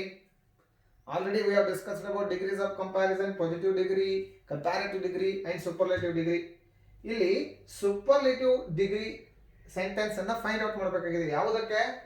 No other student is as polite as Mary. ಹಾಗಾದ್ರೆ ಈ ಒಂದು ವಾಕ್ಯ ಯಾವ ಡಿಗ್ರಿಯಲ್ಲಿದೆ ಕಂಡುಹಿಡ್ಕೊಳ್ರಿ ಮೊದಲು. ಇದು ಪಾಸಿಟಿವ್ ಡಿಗ್ರಿಯಲ್ಲಿದೆ. ಇದು ಏನಿದೆ? ಪಾಸಿಟಿವ್ ಡಿಗ್ರಿಯಲ್ಲಿದೆ. ಹಾಗಾದ್ರೆ ಕಂಪ್ಯಾರೇಟಿವ್ ಡಿಗ್ರಿಯಲ್ಲಿ ಇರ್ತಕ್ಕಂಥದ್ದನ್ನ ಏನ್ ಮಾಡ್ಬೇಕಾಗ್ತದೆ, ಯಾವ ರೀತಿಯಾಗಿ ಕಂಡುಹಿಡಬೇಕು? ಕಂಪ್ಯಾರೇಟಿವ್ ಡಿಗ್ರಿಯಲ್ಲಿ ದ್ಯಾನ್ ಅಂತಕ್ಕಂಥ ಶಬ್ದ ಇರ್ತದೆ, ನಿಮ್ಗೆ ಗೊತ್ತಿದೆ. ಸೂಪರ್ಲೇಟಿವ್ ಡಿಗ್ರಿಯಲ್ಲಿ ಏನಿರ್ತದೆ? A3 ಫಾರ್ಮ್ ಇರ್ತದೆ. ಅದರ ಹಿಂದೆ ಏನಿರ್ತದೆ? ದ ಅಂತಕ್ಕಂಥ ಆರ್ಟಿಕಲ್ ಇರ್ತದೆ. ಸ್ವೀಟ್, ಸ್ವೀಟರ್, ಸ್ವೀಟೆಸ್ಟ್, ನಿಮ್ಗೆ ಗೊತ್ತಿದೆ. Big, bigger, biggest, the biggest, the sweetest. ಈ ರೀತಿಯಾಗಿ ನಿಮ್ಗೆ ಆ ಫಾರ್ಮುಲಾ ಗೊತ್ತಿದೆ. ದ ಪ್ಲಸ್ A3 ಇರ್ತದೆ. ಇಲ್ಲಿ ನೋಡ್ಕೊಡ್ರಿ, Mary is a polite girl. ಇದು ಪಾಸಿಟಿವ್ ಇದೆ, ಹಾಗಾಗಿ ಇದು ತಪ್ಪು. Mary is a polite girl ತಪ್ಪಾಗಿದೆ. ಪೊಲೈಟ್ ಏನಾಗ್ತದೆ? ಮೂರು ಫಾರ್ಮ್ಗಳು: polite, more polite, most polite. Polite, more polite, most polite. These are the 3 different forms of polite adjectives. Polite, more polite, most polite. More polite use ಮಾಡ್ತೀವಿ comparative ನಲ್ಲಿ, most polite use ಎಲ್ಲಿ ಮಾಡ್ತೀವಿ? Superlative ನಲ್ಲಿ. ನಿಮ್ಗೆ ಗೊತ್ತಿದೆ. ಹಾಗಾದ್ರೆ option B ನೋಡ್ಕೊಡ್ರಿ. Mary is the most polite. Mary is the most polite student. ನೋಡ್ಕೊಡ್ರಿ, ಇಲ್ಲಿ ನಾನು ಹೇಳಿದ ಹಾಗೆ ದ ಇದೆ, A3 ಇದೆ. Mary is the most. Superlative ನಲ್ಲಿ ಮೋಸ್ಟ್ ಯೂಸ್ ಮಾಡ್ತೀವಿ. ಪೊಲೈಟ್ ಸ್ಟೂಡೆಂಟ್, ಇದು ಸರಿಯಾಗಿರ್ತಕ್ಕಂಥ answer. Option B is right answer. ಹಾಗಾದ್ರೆ ಈ ಆಪ್ಷನ್ಗಳು ಯಾವ ರೀತಿಯಾಗಿದೆ ನೋಡ್ಕೊಳ್ರಿ. Mary is more polite than any other. ಇಲ್ಲಿ ದ್ಯಾನ್ ಬಂದಿದೆ, ಹಾಗಾಗಿ ಇದು ಕಂಪ್ಯಾರಿಟಿವ್ ಆಗ್ತದೆ, ಇದು ತಪ್ಪು. ಇದು ಪಾಸಿಟಿವ್ ಆಗ್ತದೆ, ಇದು ತಪ್ಪು. ನನ್ ಆಫ್ ದ ಅಬೌವ್, ಇದು ತಪ್ಪು. ಇಲ್ಲಿ ಮೇಲೆ ಮೂರಲ್ಲಿ ಇರ್ತಕ್ಕಂಥ ಯಾವುದು ಅಲ್ಲ ಅಂತ ಹೇಳ್ತದೆ. ಆದ್ರೆ ಇಲ್ಲಿ ಸರಿಯಾಗಿರ್ತಕ್ಕಂಥ ಉತ್ತರ ಎಲ್ಲಿದೆ? ಆಪ್ಷನ್ ಬಿ ನಲ್ಲಿದೆ. Mary is the most polite student. ಇಲ್ಲೇನಿದೆ ನೋಡ್ರಿ, ಆರ್ಟಿಕಲ್ ದ ಇದೆ ಪ್ಲಸ್ A3 ಇದೆ. ಇಲ್ಲಿ most polite is the superlative adjective. ಹಾಗಾಗಿ option B is the right answer. Go to question number 15 now. Question number 15 ನೋಡ್ಕೊಳ್ರಿ ಏನಿದೆ ಅಂತ ಹೇಳಿ. Question number 15 is like this. She is twice as lively as her sister. ಇಲ್ಲಿ ಒಂದು ಕೊಟ್ಟಿರ್ತಕ್ಕಂಥ ವಾಕ್ಯ ಇದೆ, ಅದು ಯಾವ ಒಂದು ಡಿಗ್ರಿಯಲ್ಲಿದೆ ನೋಡ್ಕೊಳ್ಬೇಕಾಗಿದೆ. She is twice as lively as her sister. The sentence is in dash degree. ಯಾವ ಡಿಗ್ರಿಯಲ್ಲಿದೆ ಅದು? She is twice as lively as her sister. ಇಲ್ಲಿ as ಮತ್ತು as ಇದೆ ನೋಡ್ಕೊಳ್ರಿ. As lively as, ಇಲ್ಲಿ ಹೆಚ್ಚಿಗೆ ಇಲ್ಲ, ಕಮ್ಮಿನೂ ಇಲ್ಲ. ಇಲ್ಲಿ ಕ್ವಾಲಿಟಿ, ಸಿ ಅಂತಕ್ಕಂಥ ಒಬ್ಬಳ ಕ್ವಾಲಿಟಿ ಮತ್ತೊಬ್ಬರಿಗೆ ಕಂಪೇರ್ ಮಾಡಲಾಗಿದೆ. ಆದ್ರೆ ಅದು ಏನು ಕಂಪ್ಯಾರಿಸನ್ ಮಾಡ್ತಾ ಇದೆ? ಹೆಚ್ಚಿಗೆ ಇಲ್ಲ ಮತ್ತು ಕಮ್ಮಿನೂ ಇಲ್ಲ, ಒಂದೇ ತೆರನಾಗಿದೆ. ಅದನ್ನ ಎಲ್ಲಿ ಯೂಸ್ ಮಾಡ್ತೀವಿ? ಪಾಸಿಟಿವ್ ಡಿಗ್ರಿಯಲ್ಲಿ. ಎಲ್ಲಿ ಯೂಸ್ ಮಾಡ್ತೀವಿ? ಪಾಸಿಟಿವ್ ಡಿಗ್ರಿಯಲ್ಲಿ. ಹಾಗಾಗಿ B is the right answer. Superlative ಆಗೋದಿಲ್ಲ, ಕಂಪ್ಯಾರಿಟಿವ್ ಆಗೋದಿಲ್ಲ, ಆಲ್ ದ 3 ಆಗೋಂಗಿಲ್ಲ. ಎಲ್ಲಿ? Positive degree. ಸಿ ಅಂತಕ್ಕಂಥವಳು ಅವಳ ಸಿಸ್ಟರ್ ಅಷ್ಟೇ ಏನಾಗಿದ್ದಾಳೆ? ಲವ್ಲಿ ಆಗಿದ್ದಾಳೆ. She is twice as lively as her sister. ಗೊತ್ತಾಯ್ತಲ್ಲ? ಇಲ್ಲಿ ಆಸ್ ಮತ್ತು ಆಸ್ ಇದೆ. ಯಾವುದನ್ನ ಒಂದೇ ತರನಾಗಿರ್ತಕ್ಕಂಥ ಕ್ವಾಲಿಟಿಯನ್ನ ಕಂಪೇರ್ ಮಾಡ್ತಿರ್ತಕ್ಕಂಥ ಸಂದರ್ಭದಲ್ಲಿ ಆಸ್ ಮತ್ತು ಸೋ ಅಂತಕ್ಕಂಥದ್ದನ್ನ ಯೂಸ್ ಮಾಡ್ತೇವೆ. ಗೊತ್ತಿದೆ ನಿಮಗೆ. ಹಾಗಾಗಿ option B is right answer here. Go to question number 16. A syllable in an English word should have syllable ಅಂತಕ್ಕಂಥದ್ದು ಭಾಷೆಯಲ್ಲಿ ಬರ್ತಿರ್ತಕ್ಕಂಥ ಒಂದು ಅಂಗ. ಸಿಲೆಬಲ್ ಬಗ್ಗೆ ನಿಮಗೆ ಗೊತ್ತಾಗಿದೆ. Syllable is a small part of a sound. ಧ್ವನಿಯ ಅತ್ಯಂತ ಚಿಕ್ಕದಾಗಿರ್ತಕ್ಕಂಥ ಭಾಗಕ್ಕೆ ನಾವೇನಂತ ಕರಿತೀವಿ? ಸಿಲೆಬಲ್ ಅಂತ ಕರಿತೀವಿ. ಸಿಲೆಬಲ್ ಅಲ್ಲಿ ಏನಿರಬೇಕು? ಸಿಲೆಬಲ್ ಅಲ್ಲಿ ಯಾವ ರೀತಿಯಾಗಿ ಅಧ್ಯಯನ ಮಾಡ್ತೀರಿ? ನಿಮ್ಗೆ ಈಗಾಗಲೇ ಸಾಕಷ್ಟು ಹಿಂದಿನ ಕ್ಲಾಸ್ಗಳಲ್ಲಿ ನಾವು ಅಧ್ಯಯನ ಮಾಡಿದ್ದೀವಿ. ಸಿಲೆಬಲ್ ಅಂತಂದ್ರೆ ಏನು, ಅದ್ರ ಮೀನಿಂಗ್ ಏನು ಅಂತ ಹೇಳಿ. ಇಲ್ಲಿ ಆ ರೀತಿಯಾಗಿರ್ತಕ್ಕಂಥ ಪ್ರಶ್ನೆ ಬಂದಿದೆ. A syllable in English word should have dash sound. Syllable ನಲ್ಲಿ ಏನಿರಬೇಕು? ಸಿಲೆಬಲ್ ಅನ್ನ ತಿಳ್ಕೊಳ್ಬೇಕಾದ್ರೆ ನಮಗೆ ಏನು ಅಧ್ಯಯನ ಇರಬೇಕು? ಸೌಂಡ್ಗಳ ಬಗ್ಗೆ ಅಧ್ಯಯನ ಇರಬೇಕು. ಆ ಸೌಂಡ್ಗಳಲ್ಲಿ ಏನು ಅಧ್ಯಯನ ಇರಬೇಕು? ಕಾನ್ಸನೆಂಟ್ಗಳ ಬಗ್ಗೆ ಇರಬೇಕಾ ಅಥವಾ ವೋವೆಲ್ಸ್ಗಳ ಬಗ್ಗೆ ಇರಬೇಕಾ? ನಾವು ಸಿಲೆಬಲ್ ಅನ್ನು ಯಾವ ರೀತಿಯಾಗಿ ಬ್ರೇಕ್ ಮಾಡ್ತೀವಿ? ಯಾವ ಆಧಾರದ ಮೇಲೆ? ವೋವೆಲ್ ಸೌಂಡ್ಗಳ ಆಧಾರದ ಮೇಲೆ ನಾವೇನು ಮಾಡ್ತೀವಿ? ಸಿಲೆಬಲ್ ಅನ್ನು ಬ್ರೇಕ್ ಮಾಡ್ತೀವಿ. ಹಾಗಾದ್ರೆ ಅಲ್ಲಿ ಸಿಲೆಬಲ್ ಇರತಕ್ಕಂಥ ಮುಖ್ಯವಾಗಿರ್ತಕ್ಕಂಥ ಕಾಂಪೋನೆಂಟ್ ಯಾವುದು? ಅದು ವೋವೆಲ್. ಹಾಗಾದ್ರೆ ಆಪ್ಷನ್ ಇದೆ ಇಲ್ಲಿ, ಡಿಪ್ತಾಂಗ್, ವೋವೆಲ್, ಕಾನ್ಸನೆಂಟ್, ಪ್ಯೂರ್ ವೋವೆಲ್. ಹಾಗಾದ್ರೆ option C is the right answer here. Syllable ಅಲ್ಲಿ ಏನಿರಬೇಕು? ವೋವೆಲ್ ಇರಬೇಕು. ನಾವು ಸಿಲೆಬಲ್ ಅನ್ನು ಬ್ರೇಕ್ ಮಾಡಬೇಕಾದ್ರೆ ಎಷ್ಟು ವೋವೆಲ್ ಸೌಂಡ್ಸ್ಗಳಿದಾವೆ ಒಂದು ಶಬ್ದದಲ್ಲಿ? ಸ್ಪೊಂಟ್ಯಾನಿಯಸ್ ಅಂತಕ್ಕಂಥ ಒಂದು ದೊಡ್ಡ ಶಬ್ದ ಇದೆ ಇಲ್ಲಿ. ಆ ಸ್ಪೊಂಟ್ಯಾನಿಯಸ್ ಅನ್ನು ನಾವು ಬ್ರೇಕ್ ಮಾಡಬೇಕಾದ್ರೆ ಎಲ್ಲೆಲ್ಲಿ ವೋವೆಲ್ ಸೌಂಡ್ ಬರ್ತದೆ ಅಷ್ಟು ಸಿಲೆಬಲ್ಗಳು ಇರ್ತವೆ. 1 syllable, 2 syllable, 3 syllable, 4 syllable like that. ಗೊತ್ತಾಯ್ತಲ್ಲ? Single syllable, by syllable, try syllable, mono syllable, ಈ ರೀತಿಯಾಗಿರ್ತಕ್ಕಂಥದ್ರ ಬಗ್ಗೆ ಅಧ್ಯಯನ ಮಾಡಿದ್ದೀವಿ. ಆ ರೀತಿಯಾಗಿ ಇಲ್ಲಿ ಏನಿರಬೇಕು? ವೋವೆಲ್ ಇರಬೇಕು. ಗೊತ್ತಾಯ್ತಲ್ಲ? ಆಮೇಲೆ ಇನ್ನು ಕೆಲವೊಂದಿಷ್ಟು ಪ್ರಶ್ನೆಗಳಲ್ಲಿ ಏನ್ ಮಾಡ್ತಾರೆ? ಒಂದು ಶಬ್ದವನ್ನ ಕೊಟ್ಟು ನಿಮ್ಗೆ ಏನ್ ಕೇಳ್ತಾರೆ? ಈ ಒಂದು ಶಬ್ದದಲ್ಲಿ ಎಷ್ಟು ಸಿಲೆಬಲ್ಗಳಿದಾವೆ ಅಂತದನ್ನ ಕೇಳ್ತಾರೆ. ಆ ರೀತಿಯಾಗಿರ್ತಕ್ಕ ಪ್ರಶ್ನೆಗಳು ಬರಬಹುದು, ನೋಡ್ಕೊಳ್ಳೋಣ. So here option B is the right answer. A syllable must contain a ವೋವೆಲ್ sound. ಯಾವ ಒಂದು ಸೌಂಡ್ ಅನ್ನು ಹೊಂದಿರಬೇಕು? ಅದು ವೋವೆಲ್ ಸೌಂಡ್ ಅನ್ನು ಹೊಂದಿರಬೇಕು. ಹಾಗಾಗಿ option B is the right answer. Go to question number 17 now.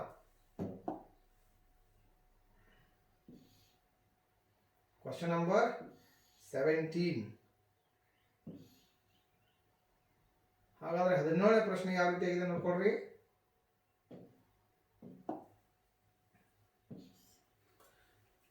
ಇಲ್ has the following combination of sounds. Ill ಅಂತಕ್ಕಂಥ ಶಬ್ದದಲ್ಲಿ ಬರ್ಕೊಡ್ರಿ, ಕನ್ನಡದಲ್ಲಿ ಗೊತ್ತಾಗುತ್ತೆ, ಪ್ರೊನೌನ್ಸ್ ಮಾಡಿ. ಇಲ್ ಇಲ್ ಅಂತಕ್ಕಂಥ ಶಬ್ದದಲ್ಲಿ ಯಾವ ಸೌಂಡ್ಗಳ ಕಾಂಬಿನೇಷನ್ ಇದೆ? ಇಲ್. ಪ್ರತಿಯೊಂದು ಶಬ್ದದಲ್ಲಿ ಏನೇನು ಕಾಂಬಿನೇಷನ್ ಇರ್ತದೆ? ಕಾನ್ಸನೆಂಟ್ ಇರ್ತದೆ, ವೋವೆಲ್ ಇರ್ತದೆ. ಆದರೆ ಆ ಶಬ್ದಗಳು ಬೇರೆ ಬೇರೆ ಸೌಂಡ್ಗಳ ಕಾಂಬಿನೇಷನ್ ಇಂದ ಪ್ರಾರಂಭ ಆಗ್ತದೆ. ವೋವೆಲ್ ಸೌಂಡ್ ಇಂದ ಪ್ರಾರಂಭ ಆಗ್ತದೆ, ಕಾನ್ಸನೆಂಟ್ ಸೌಂಡ್ ಇಂದ ಸಹಿತ ಪ್ರಾರಂಭ ಆಗ್ತದೆ. ಹಾಗಾದ್ರೆ ಇಲ್ಲಿ ಯಾವ ರೀತಿಯಾಗಿರ್ತಕ್ಕಂಥ ಕಾಂಬಿನೇಷನ್ ಇದೆ? ಇಲ್. ಇಲ್ಲಿ ನೋಡ್ಕೊಳ್ರಿ, ಇಲ್. Option A a vowel and a consonant, option B a consonant and diphthong, and option C a diphthong and consonant, and D a vowel and diphthong. ಇಲ್ಲಿ ಡಿಪ್ಥಾಂಗ್ ಅಂತಂದ್ರೆ ಏನು ನಿಮ್ಗೆ ಗೊತ್ತಿದೆ, ಆಲ್ರೆಡಿ ಫೊನೆಟಿಕ್ಸ್ ನಲ್ಲಿ ಸ್ಟಡಿ ಮಾಡ್ತೀರಿ. ಫೊನೆಟಿಕ್ಸ್ ನಲ್ಲಿ ಎಷ್ಟು ಪ್ರಕಾರದ ಶಬ್ದಗಳಿದಾವೆ, ಸೌಂಡ್ಗಳಿದಾವೆ? 44 ಪ್ರಕಾರದ ಸೌಂಡ್ಸ್ಗಳಿದಾವೆ. ಅಲ್ಫಾಬೆಟ್ಸ್ ಇಟ್ಟಿದಾವೆ ಇಂಗ್ಲಿಷ್ ನಲ್ಲಿ 26 ಇದಾವೆ. ಸೌಂಡ್ಸ್ಗಳು ಇಟ್ಟಿದಾವೆ 44 ಇದಾವೆ. ವೋವೆಲ್ಸ್ ಇಟ್ಟಿದಾವೆ 5 ಇದಾವೆ. ಕಾನ್ಸನೆಂಟ್ಸ್ ಇಟ್ಟಿದಾವೆ 21 ಇದಾವೆ. ಆಮೇಲೆ ಈ 44ರಲ್ಲಿ ಮತ್ತೆ ವೋವೆಲ್ಸ್ ಮತ್ತು ಡಿಪ್ಥಾಂಗ್ಸ್. ಡಿಪ್ಥಾಂಗ್ಸ್ ಅಂತಂದ್ರೆ which contain a consonant sound. Phonetics ಶಾಸ್ತ್ರದಲ್ಲಿ ಅದನ್ನ ಅಧ್ಯಯನ ಮಾಡಿದೆ. ಸೊ 44 ಸೌಂಡ್ಗಳಲ್ಲಿ ಮತ್ತೆ ಅವುಗಳನ್ನ ಡಿಪ್ಥಾಂಗ್ಸ್ ಮತ್ತು ವೋವೆಲ್ಸ್ ಅಂತ ಹೇಳಿ ಭಾಗ ಮಾಡ್ತೀವಿ. ಹಾಗಾದ್ರೆ ಯಾವ ಕಾಂಬಿನೇಷನ್ ಆಫ್ ಸೌಂಡ್ ಇದೆ ಇಲ್ಲಿ ನೋಡ್ಕೊಡ್ರಿ. ಇಲ್, ಇ, ಇ. ಇ ಅಂದ್ರೆ ಏನು? ವೋವೆಲ್ ಸೌಂಡ್ ಇದೆ ಅಲ್ಲಿ. A E I O U. ಇಲ್ಲಿ ಆ ಇದೆ, ಹಾಗಾಗಿ ವೋವೆಲ್ ಅಂತ ಇಟ್ಕೊಳ್ಬೇಡ್ರಿ. It should have a vowel sound, not a letter. Universe, universe, universe ನಲ್ಲಿ ಯು ಇದೆ, ಆದ್ರೆ ಅಲ್ಲಿ ಯಾವ ಸೌಂಡ್ ಇಲ್ಲ? ವೋವೆಲ್ ಸೌಂಡ್ ಇಲ್ಲ, ಕಾನ್ಸನೆಂಟ್ ಸೌಂಡ್ ಇದೆ. U, U, Y plus U. University. ಹಾಗಾದ್ರೆ ಇಲ್ಲಿ ಏನಿದೆ? ಇಲ್, ಇಲ್, ಇ. ಇ ಅಂದ್ರೆ ಏನಿದೆ? ಇಲ್ಲಿ ಈ ಸೌಂಡ್ ಇದೆ. ಹಾಗಾಗಿ ಇಲ್ಲಿ ಏನಿರ್ತದೆ? ಸರಿಯಾಗಿರ್ತದೆ ಆಪ್ಷನ್ ಯಾವುದು? Option A is right answer. ನೋಡ್ಕೊಳ್ರಿ, ಆ ವೋವೆಲ್ ಇದೆ, ದೆನ್ ಕಾನ್ಸನೆಂಟ್ ಇದೆ. ಇಲ್, ಇಲ್ಲಿ ಇ ಇದೆ, ಲ, ಲ, ಲ. ಇಲ್ಲಿ ಕಾನ್ಸನೆಂಟ್ ಆಗಿದೆ. ಇದು ಆಪ್ಷನ್ ಬಿ ತಪ್ಪಾಗ್ತದೆ. ಆ ಕಾನ್ಸನೆಂಟ್ ಡಿಪ್ತಾಂಗ್ ತಪ್ಪಾಗ್ತದೆ. ಆ ಡಿಪ್ತಾಂಗ್ ಅಂಡ್ ಕಾನ್ಸನೆಂಟ್ ತಪ್ಪಾಗ್ತದೆ. ಓವೆಲ್ ಅಂಡ್ ಡಿಪ್ತಾಂಗ್ ತಪ್ಪಾಗ್ತದೆ. ಇದು ಡಿಪ್ತಾಂಗ್ ಇಲ್ಲ, ಏನಿದೆ ಓವೆಲ್ ಇದೆ, ಆಮೇಲೆ ಕಾನ್ಸನೆಂಟ್ ಸೌಂಡ್ ಇದೆ. ಇಲ್ ಲ ಪ್ಲಸ್ ಅ ಇದೇನಾಗ್ತದೆ ಕಾನ್ಸನೆಂಟು, ವ್ಯಂಜನ. ನಿಮ್ಗೆ ಗೊತ್ತಿದೆ ಲ ಪ್ಲಸ್ ಅ ಲ, ಅದೇನಾಗ್ತದೆ ಲ ಆಗ್ತದೆ. ಇಲ್ಲಿ ಇ ಇದೆ, ಅಲ್ಲಿ ಯಾವುದೇ ರೀತಿಯಾಗಿರ್ತಕ್ಕಂತಹ ಬೇರೆ ಶಬ್ದದ ಸಹಾಯ ಇಲ್ಲ, ಸ್ವತಂತ್ರವಾಗಿ ಉಚ್ಚಾರಣೆ ಆಗ್ತದೆ, ಅದಕ್ಕೆ ಸ್ವರ ಅಂತೀವಿ. ಇಲ್ಲಿ ಈ ಒಂದೇ ಇದೆ, E, just finish. But consonant ಅಲ್ಲಿ ಏನಿರ್ತದೆ, ಆ ಕಾನ್ಸನೆಂಟ್ ಸೌಂಡು ಸ್ವರದ ಸಹಾಯದೊಂದಿಗೆ ಏನಾಗ್ತದೆ ಪ್ರೊನೌನ್ಸ್ ಆಗ್ತದೆ. ನಿಮ್ಗೆ ಗೊತ್ತಿದೆ ಯಾವಾಗಲೇ ಲ, ಲ ಪ್ಲಸ್ ಅ, ಈ ಎರಡು ಶಬ್ದ ಕೂಡಿಸ್ಕೊಂಡು, ಎರಡು ಅಕ್ಷರ ಕೂಡಿಸ್ಕೊಂಡು, ಎರಡು ಸೌಂಡ್ ಕೂಡಿಸ್ಕೊಂಡು ಇದೇನಾಗಿದೆ ಲ ಆಗಿದೆ, ವ್ಯಂಜನಾಕ್ಷರ ಆಗಿದೆ. ಗೊತ್ತಾಯ್ತಲ್ಲ? ಸೊ ಹಾಗಾಗಿ ಇಲ್ಲಿ option A is the right. ಹಾಗಾದ್ರೆ ಮುಂದಿನ ಪ್ರಶ್ನೆಗೆ ಹೋಗಿ. ಪ್ರಶ್ನೆ ನಂಬರ್ 18. ಪ್ರಶ್ನೆ ನಂಬರ್ 18 ಏನಿದೆ ನೋಡ್ಕೊಡ್ರಿ.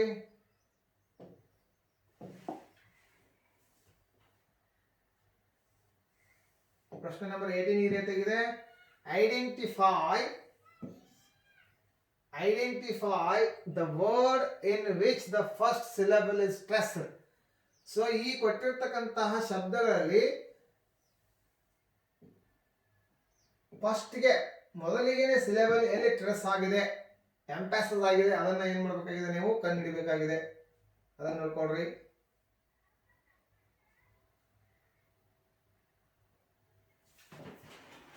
Wait for a minute. ಇಲ್ಲಿ ನೋಡ್ಕೊಳ್ರಿ.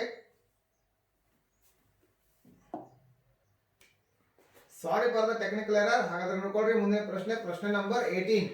Identify the word in which the first syllable is stressed. First syllable ಅಂತಂದ್ರೆ ಏನು, ಸೌಂಡ್ ಅಂತ ಇಟ್ಕೊಂಡ್ಬಿಡ್ರಿ ಮೊದಲಿಗೆ. ಈ ಕೊಟ್ಟಿರ್ತಕ್ಕಂಥ 4 ಶಬ್ದಗಳಲ್ಲಿ ಮೊದಲನೇ ಅಕ್ಷರದಲ್ಲಿನೇ ಸೌಂಡು ಸ್ಟ್ರೆಸ್ ಆಗಿದೆ, ಸ್ಟ್ರೆಸ್ ಎಂಫಸಿಸ್ ಆಗಿದೆ. ನೋಡ್ಕೊಳ್ರಿ, ಓದ್ಕೊಳ್ರಿ. Capital, understand, entertain, agreement. ನೋಡ್ರಿ, ಎಲ್ಲಿ ನಾವು ಪ್ರೆಸ್ ಮಾಡಿ ಮಾತಾಡ್ತೀವಿ, ಎಂಫಸೈಸ್ ಮಾಡಿ ಮಾತಾಡ್ತೀವಿ ಶಬ್ದಗಳನ್ನ. This can be understood only how you pronounce the sub, how you pronounce the words. ಶಬ್ದಗಳನ್ನ ಯಾವ ರೀತಿಯಾಗಿ ಪ್ರೊನೌನ್ಸ್ ನೀವು ಮಾಡ್ತೀರಿ ಅನ್ನೋದ್ರ ಮೇಲೆ ಆಧಾರ ಆಗಿರ್ತದೆ. ಅದನ್ನ ಅತ್ಯಂತ ಗಂಭೀರವಾಗಿ ನೋಡ್ಕೊಳ್ರಿ. Capital, capital, capital. ಇಂಗ್ಲಿಷ್ ಮಾತಾಡ್ತಕ್ಕಂಥ ಸಂದರ್ಭದಲ್ಲಿ ಒಂದು ಏನು ಮಾಡಬೇಕು, ನೀವು ಟಂಗನ್ನು ಗಟ್ಟಿಯಾಗಿ ಹಿಡ್ಕೊಂಡು ಹಲ್ಲಲ್ಲಿ ಕಚ್ಕೊಂಡು ಮಾತಾಡಬೇಕು. ಅದೇ ಇಂಗ್ಲೀಷು.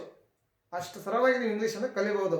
ಕಾವಡಲ್, agreement, entertain, understand. ಎಲ್ಲಿ ಸ್ಟ್ರೆಸ್ ಆಗಿದೆ?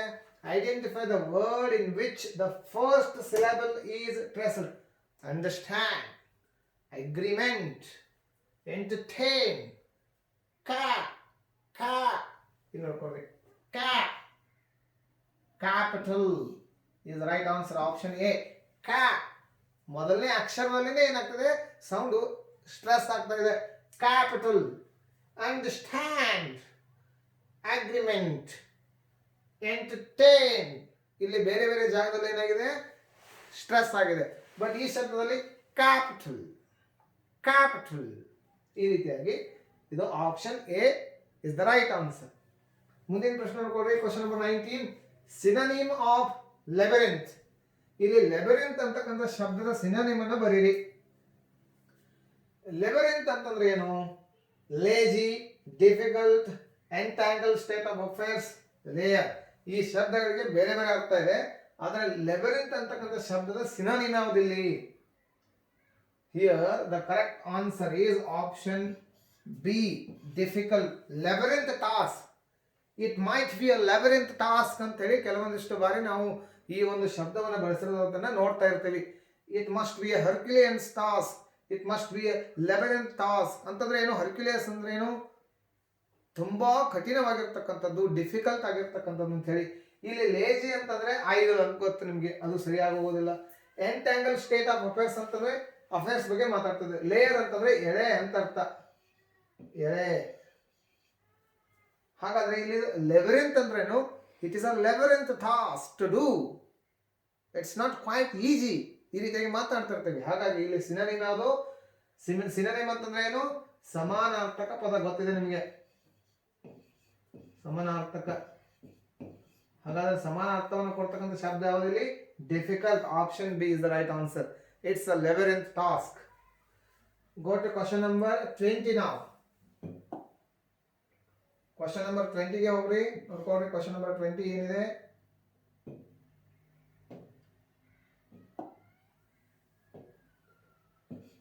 He is in dash of 20 acres of land. ಅವನು 20 ಎಕರೆ ಹೊಲದ ಮಾಲೀಕತ್ವವನ್ನ ಹೊಂದಿದ್ದಾನೆ ಅಂತ ಅರ್ಥ ಕನ್ನಡದಲ್ಲಿ. ಹಾಗಾದ್ರೆ ಅಲ್ಲಿ ಯಾವ ಒಂದು ಶಬ್ದ ಸರಿಯಾಗಿ ಸೂಚಿ ಆಗ್ತದೆ, ಫಿಟ್ ಆಗ್ತದೆ ನೋಡ್ಕೊಳ್ರಿ. ಹಿ ಈಸ್ ಇನ್. ಇನ್ ಅಂತಂದ್ರೆ ಏನಿದೆ ಇಲ್ಲಿ? ಪ್ರಿಪೋಸಿಷನ್ ಇದೆ. ಹಾಗಾದ್ರೆ ಆ ಪ್ರಿಪೋಸಿಷನ್ ಒಂದಿಗೆ ಹೊಂದಿರತಕ್ಕಂಥ ಶಬ್ದ ನೋಡ್ಕೊಳ್ಬೇಕು ನೀವು. ಹಿ is in possessing. He is in possessive. He is in possession. He is in possessor. ಯಾವ್ದಾಗತ್ತೆ ಸರಿಯಾಗಿರ್ತಕ್ಕಂಥದ್ದು? ಇಲ್ಲಿ ನೀವು ನಾಮಪದದ ರೂಪವನ್ನು ತುಂಬಬೇಕು. ಇಲ್ಲಿ ಪೊಸೆಸ್ ಅಂತಕ್ಕಂತಹ ಶಬ್ದದ ನಾಮಪದದ ರೂಪ. ನಾಮಪದ ಪೊಸೆಸ್ ಅಂತಂದ್ರೆ ಏನು? ಪೊಸೆಸ್ ಮಾಡು, ಮಾಲೀಕತ್ವವನ್ನ ಒಂದು ವರ್ಬ್ ಆಗ್ತದೆ. ಇದು ವರ್ಬ್ ಇದೆ, ಇದಕ್ಕೆ ನೌನ್ ಫಾರ್ಮ್ ತುಂಬಬೇಕು. ಪೊಸೆಸಿಂಗ್ ಅಂತಂದ್ರೆ ಮತ್ತೆ ವರ್ಬ್ ಆಗ್ತದೆ ನೋಡ್ರಿ. ಪೊಸೆಸಿವ್ ಅಂತಂದ್ರೆ ಅಡ್ಜೆಕ್ಟಿವ್ ಆಗ್ತದೆ. ಪೊಸೆಸ್ಡ್ ಅಂತಂದ್ರೆ complete form of verb, past form of verb ಆಗ್ತದೆ. ಹಾಗಾದ್ರೆ ಉಳಿದಿರ್ತಕ್ಕಂಥ ನಾಮಪದದ ರೂಪ ಯಾವುದು? ಪೊಸೆಷನ್, ಮಾಲೀಕತ್ವ. He is in possession of 20 acres of land. ಇಲ್ಲಿ ನಾಮಪದದ ರೂಪ ಯಾವುದು? Possession. Option B is the right answer here. He is in possession of 20 acres of land. ಅವನು 20 ಎಕರೆ ಜಾಗದ ಮಾಲೀಕತ್ವದಲ್ಲಿ ಇದ್ದಾನೆ ಅಂತ ಅರ್ಥ. ಕ್ವಶನ್ ನಂಬರ್ 21ಗೆ ಬನ್ನಿ. The expanded form of VIP is. It's very easy, you all know that. VIP ಅಂತಕ್ಕಂತಹ ಶಬ್ದದ ವಿಸ್ತೃತ ರೂಪ ಏನು? ಅಬ್ರಿವೇಷನ್ಸ್, ಅಕ್ರಿನಾಮ್ಸ್ ಬಗ್ಗೆ ಡಿಸ್ಕಸ್ ಮಾಡಿದ್ದೇವೆ ನಾವು ಆಲ್ರೆಡಿ. ಅಬ್ರಿವೇಷನ್ಸ್ ಬಗ್ಗೆ ಡಿಸ್ಕಸ್ ಮಾಡಿದ್ದೀವಿ, ಅಕ್ರಿನಾಮ್ಸ್ ಬಗ್ಗೆ ಡಿಸ್ಕಸ್ ಮಾಡಿದ್ದೀವಿ. ಇಲ್ಲಿ ನೋಡ್ಕೊಳ್ರಿ. VIP ಇದರ ಎಕ್ಸ್ಪ್ಯಾಂಡೆಡ್ ರೂಪ ಏನು? Very very important person. VVIP, VIP very important person. ಇಲ್ಲಿ ಯಾವ ಆಪ್ಷನ್ ಇದೆ? ಅದು option D is the right answer. Very important person, very intelligent person, very informal person, very interesting person. So ಇವು ಆಗ್ಬೋದಲ್ಲ ಅಂತ ಕೇಳ್ಬೋದು ನೀವು. ಆಗ್ಬೋದು ನಮ್ಮ ಪ್ರಕಾರ, ಬಟ್ ಇವು ಯೂನಿವರ್ಸಲ್ ಆಗಿ ಯೂಸ್ ಆಗ್ತಾ ಇಲ್ಲ. ಇವುಗಳನ್ನು ಈ ಒಂದು ಶಬ್ದಕ್ಕೆ ಬೇರೆ ಎಕ್ಸ್ಪ್ಯಾನ್ಷನ್ ಅನ್ನು ಕೊಡಬಹುದಲ್ಲ, ನಾವು ವಿಸ್ತೃತ ರೂಪವನ್ನು ಕೊಡಬಹುದಲ್ಲ ಅಂತ ಕೇಳ್ಬೋದು ನೀವು. ಹೌದಲ್ಲ? ಕೊಡಬಹುದು, but they must be used universally. So ಸಾಕಷ್ಟು ಬಳಕೆಯಲ್ಲಿರಬೇಕು. ಸಾಕಷ್ಟು ಬಳಕೆಯಲ್ಲಿರ್ತಕ್ಕಂಥ ಎಕ್ಸ್ಪ್ಯಾನ್ಷನ್ ಯಾವುದು? VIP, very important person. Very interesting person is a VIP ಅಂತ ಮಾತಾಡ್ತೀವಿ ನಾವೆಲ್ಲ. ವೆರಿ ಇಂಟ್ರೆಸ್ಟಿಂಗ್ ಪರ್ಸನ್ ಅಂತ ಮಾತಾಡ್ಬೋದು, but that is not universally used by all. Only few of us use this. So ಹಾಗಾಗಿ ಇಲ್ಲಿ ಇದರ ಸರಿಯಾಗಿರ್ತಕ್ಕಂಥ ಎಕ್ಸ್ಪ್ಯಾನ್ಷನ್ ಯಾವುದು? ವಿಸ್ತೃತ ರೂಪ ಯಾವುದು? Very important person. It's a very easy question. Go to question number 22 now. Question number 22. ಹಾಗಾದ್ರೆ 22ನೇ ಪ್ರಶ್ನೆ ಏನಿದೆ ನೋಡ್ಕೊಡ್ರಿ. The figure of speech in my legs are pillar. ನನ್ನ ಕಾಲುಗಳು ಸ್ತಂಭಗಳಿದ್ದ ಹಾಗೆ. ನನ್ನ ಕಾಲುಗಳು ಸ್ತಂಭಗಳು, ನನ್ನ ಕಾಲುಗಳು ಸ್ತಂಭಗಳು. ಈ ಒಂದು ವಾಕ್ಯದಲ್ಲಿರ್ತಕ್ಕಂಥ ಅಲಂಕಾರ ಯಾವುದು? ನಿಮಗೆ ಈಗಾಗಲೇ ಗೊತ್ತಿದೆ. ಸಿಮಿಲಿ ಅಂತಂದ್ರೆ ಏನು? Where there is likeness, where are the sentence which compares two important things. He is like Manu, he is like Manu. Harish is like Bhavish. ಎರಡು ಇಂಪಾರ್ಟೆಂಟ್ ಆಬ್ಜೆಕ್ಟ್ಸ್ಗಳನ್ನು, ಎರಡು ಇಂಪಾರ್ಟೆಂಟ್ ವ್ಯಕ್ತಿಗಳನ್ನು, ವಸ್ತುಗಳನ್ನು, ಪ್ರಾಣಿಗಳನ್ನು ಕಂಪೇರ್ ಮಾಡ್ತಕ್ಕಂಥದ್ದು metaphor. That is simile. Metaphor ಅಂತಂದ್ರೆ ಏನು? ಇಲ್ಲಿ direct comparison ಇರೋದಿಲ್ಲ, ಹಿಡನ್ ಕಂಪ್ಯಾರಿಸನ್ ಇರ್ತದೆ. It is employed simile. Metaphor ಅಂತಂದ್ರೆ ಇಂಪ್ಲಾಯ್ಡ್ ಸಿಮಿಲಿ. ಇಲ್ಲಿ ಸಹಿತ ಕಂಪ್ಯಾರಿಸನ್ ಇರ್ತದೆ, ಆದರೆ ಅದೇ ಅದು ಅಂತ ಹೇಳ್ತದೆ. ಅದರ ಥರ ಅದು ಅಂತಲ್ಲ, ಅದೇ ಅದು ಅಂತೇಳಿ. ಆಮೇಲೆ ಪರ್ಸನಿಫಿಕೇಶನ್ ಬಗ್ಗೆ ಗೊತ್ತಿದೆ ನಿಮಗೆ. ಯಾವ ಒಂದು ಅಲಂಕಾರ ಒಂದು ನಾನ್ ಲಿವಿಂಗ್ ಥಿಂಗ್ಗೆ ಲಿವಿಂಗ್ ಥಿಂಗ್ ರೂಪವನ್ನು ಕೊಡ್ತದೆ. ನಿರ್ಜೀವ ವಸ್ತುಗಳಿಗೆ ಸಜೀವ ಒಂದು ರೂಪವನ್ನು ಕೊಡ್ತಕ್ಕಂಥದ್ದು ಪರ್ಸನಿಫಿಕೇಶನ್ ಗೊತ್ತಾಗ್ತದೆ. ಐರೋನಿ ಅಂತಂದ್ರೆ ಏನು? ಐರೋನಿ ಅಂತಂದ್ರೆ ಎರಡು ಇಂಪಾರ್ಟೆಂಟ್ ಆಬ್ಜೆಕ್ಟ್ಗಳು which are opposite to each other, ಎರಡು ವಿರೋಧವಾಗಿರ್ತಕ್ಕಂತಹ ಭಾವನೆಗಳನ್ನು ಎಕ್ಸ್ಪ್ರೆಸ್ ಮಾಡ್ತಕ್ಕಂಥದ್ದು, ಅದಕ್ಕೆ ಐರೋನಿ ಅಂತ ಕರಿತೀವಿ. ನಿಮ್ಗೆ ಗೊತ್ತಿದೆ. ಹಾಗಾದ್ರೆ ಈ ವಾಕ್ಯದಲ್ಲಿ ಏನು ಹೇಳ್ತಾ ಇದೆ? ಅದು the figure of speech in my legs are pillars, ನನ್ನ ಕಾಲುಗಳು ಸ್ತಂಭಗಳು. ಇಲ್ಲಿ ಕಂಪ್ಯಾರಿಸನ್ ಇಲ್ಲ, ಡೈರೆಕ್ಟ್ ಕಂಪ್ಯಾರಿಸನ್ ಇಲ್ಲ, ಇಲ್ಲಿ ಹಿಡನ್ ಕಂಪ್ಯಾರಿಸನ್ ಇದೆ. ಹಾಗಾಗಿ metaphor is the correct answer. Option A, my legs are pillars. My legs are like pillars ಅಂತಂದ್ರೆ ಸಿಮಿಲಿ, ನನ್ನ ಕಾಲುಗಳು ಸ್ತಂಭಗಳಿದ್ದ ಹಾಗೆ. ಅಲ್ಲೇನಿದೆ? ಕಂಪ್ಯಾರಿಸನ್ ಇದೆ, ಡೈರೆಕ್ಟ್ ಕಂಪ್ಯಾರಿಸನ್ ಇದೆ. ಮೈ ಲೆಗ್ಸ್ ಆರ್ ಪಿಲ್ಲರ್ಸ್, ನನ್ನ ಕಾಲುಗಳು ಸ್ತಂಭಗಳು ಅಂತ ಹೇಳಿದಾಗ ಅದು ಮೆಟಾಫರ್ ಆಗುತ್ತೆ. Option A is right answer. Question number 23. Behold her single in the field, you solitary high and rash. The figure of speech here is. ಈ ಒಂದು ವಾಕ್ಯದಲ್ಲಿ ಕೊಂಡಿರ್ತಕ್ಕಂತಹ ಫಿಗರ್ ಆಫ್ ಸ್ಪೀಚ್ ಯಾವುದು? ಬಿಹೋಲ್ಡ್. ಬಿಹೋಲ್ಡ್ ಅಂತಂದ್ರೆ ಏನು? ನೋಡಲ್ಲಿ, ನೋಡಲ್ಲಿ. ಬಿಹೋಲ್ಡ್, ನೋಡಲ್ಲಿ. ಇಲ್ಲಿ ಏನಿದೆ? ಅದು ಎಕ್ಸ್ಕ್ಲಮೇಷನ್ ಅನ್ನು ಕೊಡ್ತಾ ಇದೆ. Behold her single in the field, you solitary highland lass, the figure of speech. ಇದು ಒಂದು ಪೋಯಮ್ ನಲ್ಲಿ ಬಂದಿರತಕ್ಕಂಥ ಒಂದು ವಾಕ್ಯ. ಇದು ಸಾಲಿಟರಿ ಫೀಲ್ಡ್ ಅಂತಕ್ಕಂಥ ಒಂದು ಪೋಯಮ್ ಇದೆ. ಆ ಪೋಯಮ್ ನಲ್ಲಿ ಬಂದಿರತಕ್ಕಂತಹ ಒಂದು ಸಾಲು ಇದು. ಇದು ಏನನ್ನು ಸೂಚಿಸ್ತಾ ಇದೆ? ಮೆಟಾಫಾರ್ ಅಲ್ಲ, ರಾಂಗ್ ಆಗ್ತದೆ. ಮೆಟಾಫಾರ್ ಅಂತಂದ್ರೆ ನಿಮ್ಗೆ ಈಗಾಗಲೇ ಗೊತ್ತಿದೆ. ಹೈಪರ್ ಬೋಲೆ ಅಂತಂದ್ರೆ ಎಕ್ಸಾಗರೇಷನ್ ಮಾಡ್ತಾ ಇರ್ತದೆ. ಯಾವುದೋ ಒಂದು ಸನ್ನಿವೇಶವನ್ನ ಅಥವಾ ಯಾವುದೋ ಒಂದು ಭಾವನೆಯನ್ನ ಅತ್ಯಂತ ಎಕ್ಸಾಗರೇಟ್ ಮಾಡಿ ಹೇಳ್ತಕ್ಕಂಥದ್ದು, ಅತಿಶಕ್ತಿಯಾಗಿ ಹೇಳ್ತಕ್ಕಂಥದ್ದು. ಸ್ನಿಕೋಡಿಕೆ ಅಂತಂದ್ರೆ ಯಾವ ಒಂದು ವಾಕ್ಯಗಳಲ್ಲಿ ದೇಹದ ಮಾನವನ ದೇಹದ ಭಾಗಗಳನ್ನ ಇಟ್ಕೊಂಡು ಹೇಳ್ತದೆ ಅದು, ಅದಕ್ಕೆ ಸ್ನಿಕೋಡಿಕೆ ಅಂತ ಕರಿತೀವಿ. ಹಾಗಾದ್ರೆ ಇದು ಯಾವ್ದು ಇಲ್ಲಿ?